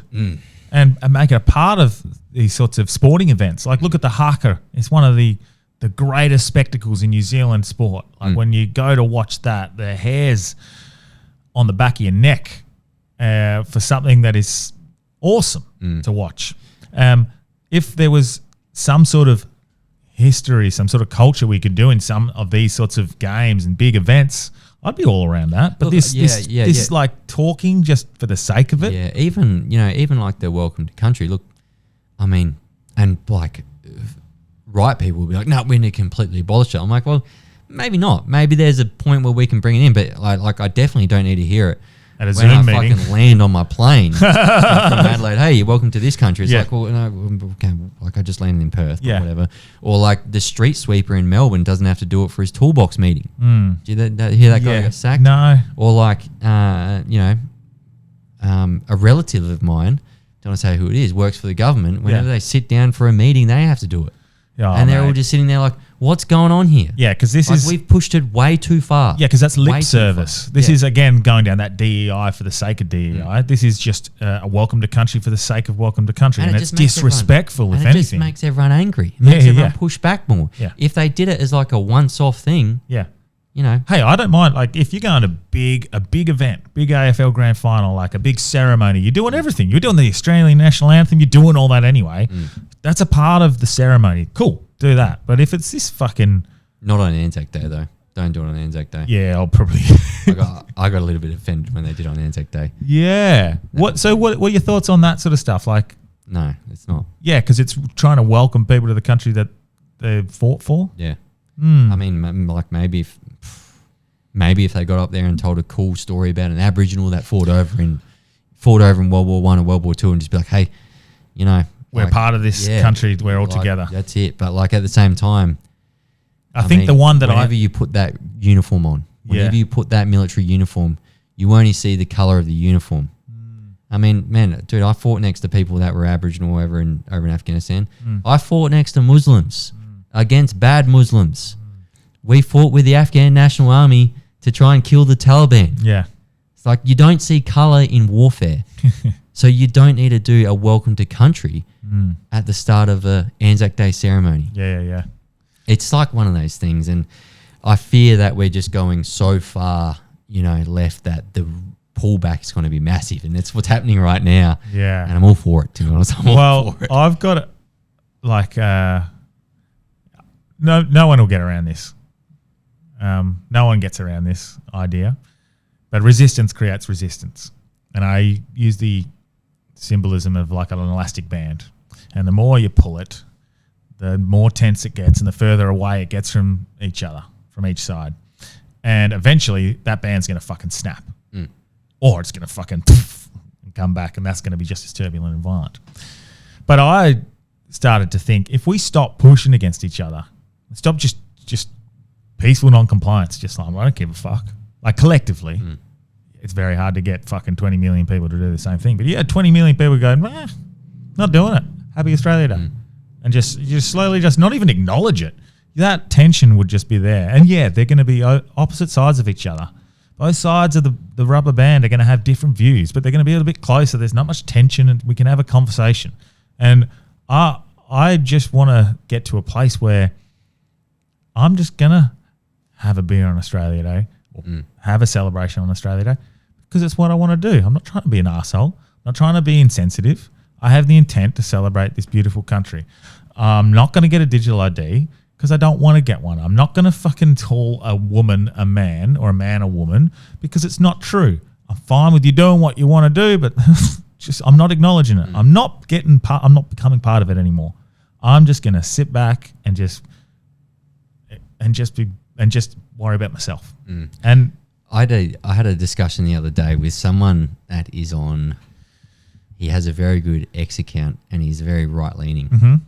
And I had a discussion with him the other day. We were on the phone, and he said, "Sam, there's going to be a time where the left and right are going to have to unite, and actually go against the government with all the rules they're bringing down on us.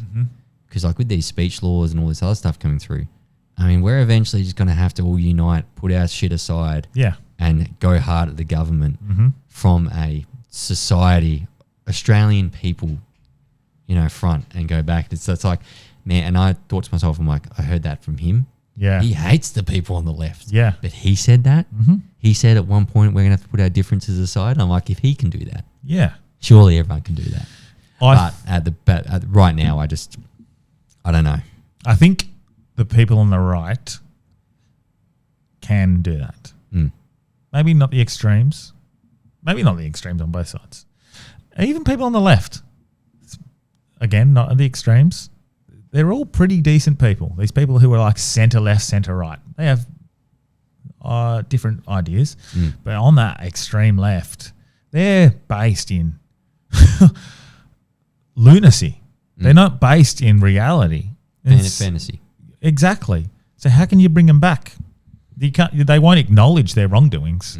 There's at least a level of accountability on the right because they're raised with discipline.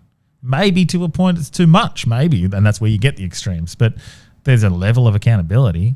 I think that The Great Awakening is here. It's slowly coming. Yeah, it's called being it pushed down. Yeah, it is. I mean, I don't know what results over the next few years, but I the think left and right do need to unite. Yeah, we're in for one of the most wildest politically motivated times in history ever. In Australian politics, for sure. Yeah. There's never been this amount of scrutiny on the government like there has been. No, not in Australia, no. There's never been these type of events happen. Yeah, there's been controversies. And there's never been people calling out big stuff. Like no one's ever called out our national debt. They've just told us that our GDP per capita ratio is like at 33%. That's really good. America's at 78%. Japan's at 100%. So we're really good. But like that per capita rating is a scam, we've been told, so they can just print more debt. Yeah. It's like, no, debt is bad. Right? I mean, Gerard Rennick will tell you a little bit differently. Yeah. But I will tell you that if we are printing amount of debt and we're pouring it into NDIS and all this other stuff and we're not getting any money out of it, our taxpayer dollars are going off to paying the interest on that debt. It's not good for us Aussies. So stop letting the government tell you that debt is good or anything like that. So, and people are becoming awake to this. Yeah. People are now becoming awake to Anika Wells flying her family over for $100,000. Now, look, I mean, bloody Jacinta Price, I think Andrew Hastie was up there in the top 20 for their family and that sort of stuff. So it's both sides. Yeah. But like, as the people, we can push back on this. And what's the other one as well? Like our energy prices. Yeah. But our energy prices may be because that we're heading green, which has pushed it up at the moment. But our energy prices have been going up since they privatized the industry sector. Yeah. And what happens when you let private companies come in and take the industry sector over? They work off profits. Yeah. Shareholders buy the company. The company answers to the shareholders. They need to make them money off your energy. Yeah. It's like, you know, and like it's like everyone's starting to finally wake up on this stuff. Yeah. Yep. People are, I think it's, I guess this is what I was alluding to before. Sorry, foreign wars. Yeah. Like, I don't care about that foreign war. Is it Australia first? No. Like, we don't care about that. That's not in our national security. So everyone's starting to slowly wake up. It's good. I find it like the end of a franchise, end of a movie. Like at the end, you kind of feel, oh, all right, cool, they won. Like, you know, like Hunger Games or whatever. Unless it's Shutter Island. Yeah. You don't know what happened there. You're like, shit, where are we going now? But you're kind of like, so we don't get to watch the fun story anymore, the battle, the wrestle, the arm wrestle. It's part of the fun. And I know that sounds, I don't want that to come across in a bad way. Like what we're doing, observing and calling out the governments and how they do it. It's I don't want to say it's fun, but it is part of the drive, isn't it? And I look at it, like the end of a franchise. If we were to get to the end of that end and we achieve everything that we've been wanting to see in the world, what would we do? Would we just carry on? Would we just? I think I know what I would do. I'd just go sit on the hill in my uncle's farm and go down the beach and live life with me kids. Yeah, I would have a bunch of kids. Yeah. But you know what they did at the end of Hunger Games? They bombed their own people. Yeah. And turned it onto the president. Yeah. That's what they did. Yeah. Yeah. Even the Resurgence had a bad guy in the end of this. Exactly right. Oh man, it's I mean, you know, back to the question of you know what I would do if like everything was perfect in the world. Yeah. Put my time into my family. Yeah. Put my time into my little daughter. Be the best dad I can be, and that's what I do now. You know, like a lot of people, because that is creative, isn't it? Yeah, and you know, you get to mold your child into being this person. Wouldn't put and I in a positive way. And when I used to read messages back in the day, you know, I used to get a few of them like, bro, just give up. Like, nothing's going to change. Yep. Don't talk about it. Like, and people get nasty with it. You know, they used to be like, you're just an idiot. You're literally working yourself up over this. You know, but it's turned into something massive now. But like, people don't realize that like what they see for 3 minutes of the day is like 30 minutes of my time. Yeah. Yeah, what do you do out of that? That's the thing. People want to come up to you at a pub and have a chat about. Yeah. I'm like, man, I don't talk about this shit. This is like I'm interested, Yeah. but the rest of me is like friendship, golf. Yeah. Love a I'm good- watching like World War II documentaries. I'm watching World War I documentaries. I'm a history nut. Love my history, bro. Like, I mean, I could tell you day by day what happened in World War II. Wow. I mean, like Alexander the Great. I've watched so many documentaries. Oh, I want to start. Me and Grace were talking about that. We want to start watching like the old Roman stuff and like. Alexander the Great. Started Alexander the Great. Yeah. Okay. Yeah. Dude. Good. Yeah. Young kid conquered the world. I mean, Imagine having that sort of power and that pressure. Even the times, like any times, these sorts of ancient times where you can just get killed, just backstabbed. But we're revolting. yeah. Wait. I've done so much, research on Julius Caesar, the Battle of Elysium, how he took over Gaul, his conquest up into London, up into England, and then when he was going to go conquer the Persian Empire, like Iraq and all that now. Even But that's when he got killed by his own Senate. fucking hell. Well, And even then what happened out of that, where Michael Anthony and then his, I can't remember the name of his stepson, went to war because of the death. It was just like, bro, like Rome was at civil war for more time than it was in actual war with someone else. That's crazy. And they just bankrupted the empire. Well, I look at even And more it's- modern day. You got the cartels Oh yeah. in fucking Colombia and well, Pablo, and I've been watching Narcos. Obviously, that's what I'm talking about. Yeah. Like the power that they had over their governments. It's just like negotiating their own surrender, creating their own prison. The Cali cartel, like paying the president $6 million to fund his campaign in secret. Well, Pablo Escobar was going to pay off the debt of Colombia. Yeah. Like, where do you get that money from, bro? Yeah. But, back onto the Roman Empire.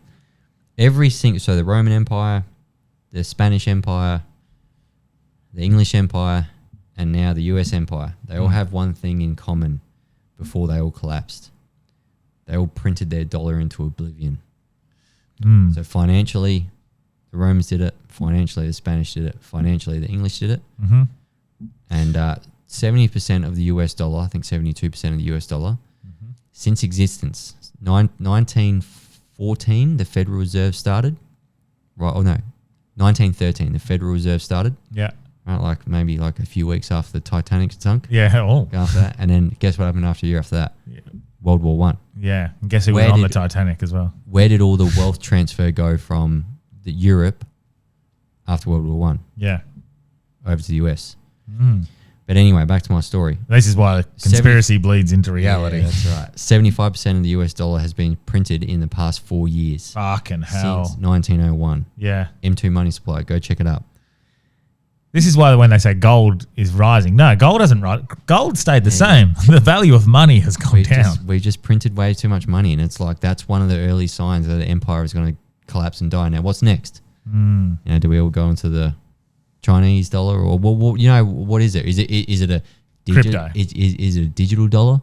Is it a CBDC? Central bank digitalized currency? Well, it will be cryptocurrency. It will be digital. Yeah, cash will be gone in 10 years. Yeah, which is sad. Very sad. It's It's just another form of compliance that they will try to implement.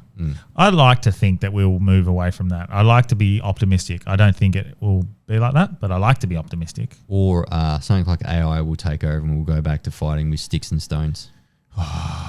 Yeah, AI is Scary, man. fucking scary. Yeah. But it also could be an incredible One of thing. the smartest, dumbest people in the world, Elon Musk. He talks about nuclear war.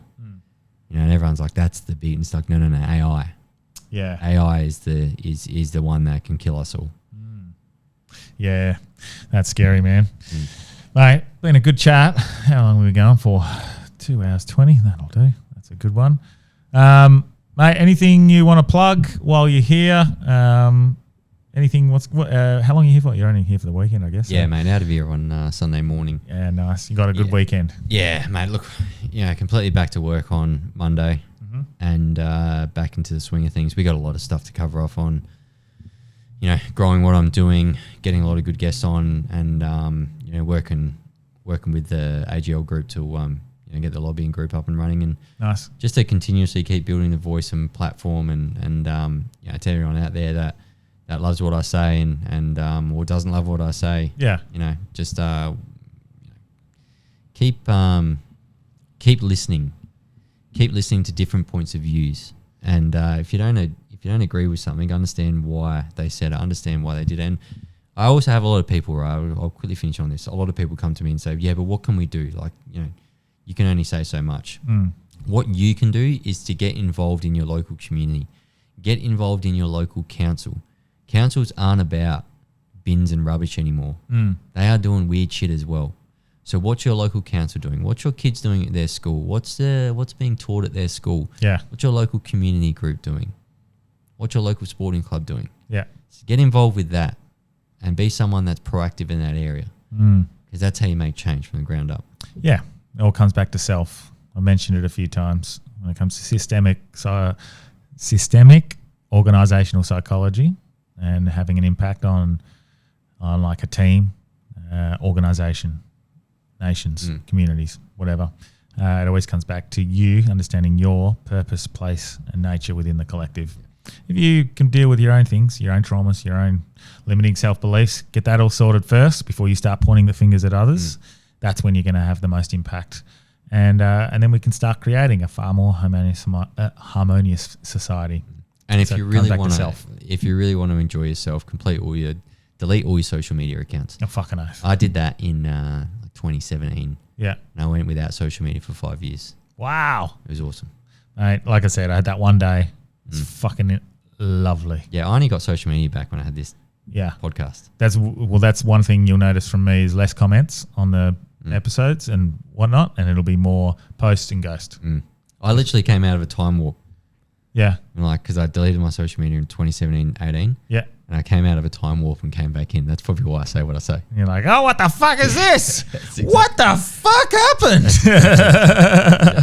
Fuck yeah. All right, mate. Thanks so much for joining us. I've got nothing to plug. Fringe is coming up. So I will be doing shows, probably spots with Kyle Legacy and I think with Grassroots Comedy. So I will put it on the story and I'll maybe follow my page and I'll keep everyone updated because I'm enjoying the comedy. It's been good lately. So, mate, awesome.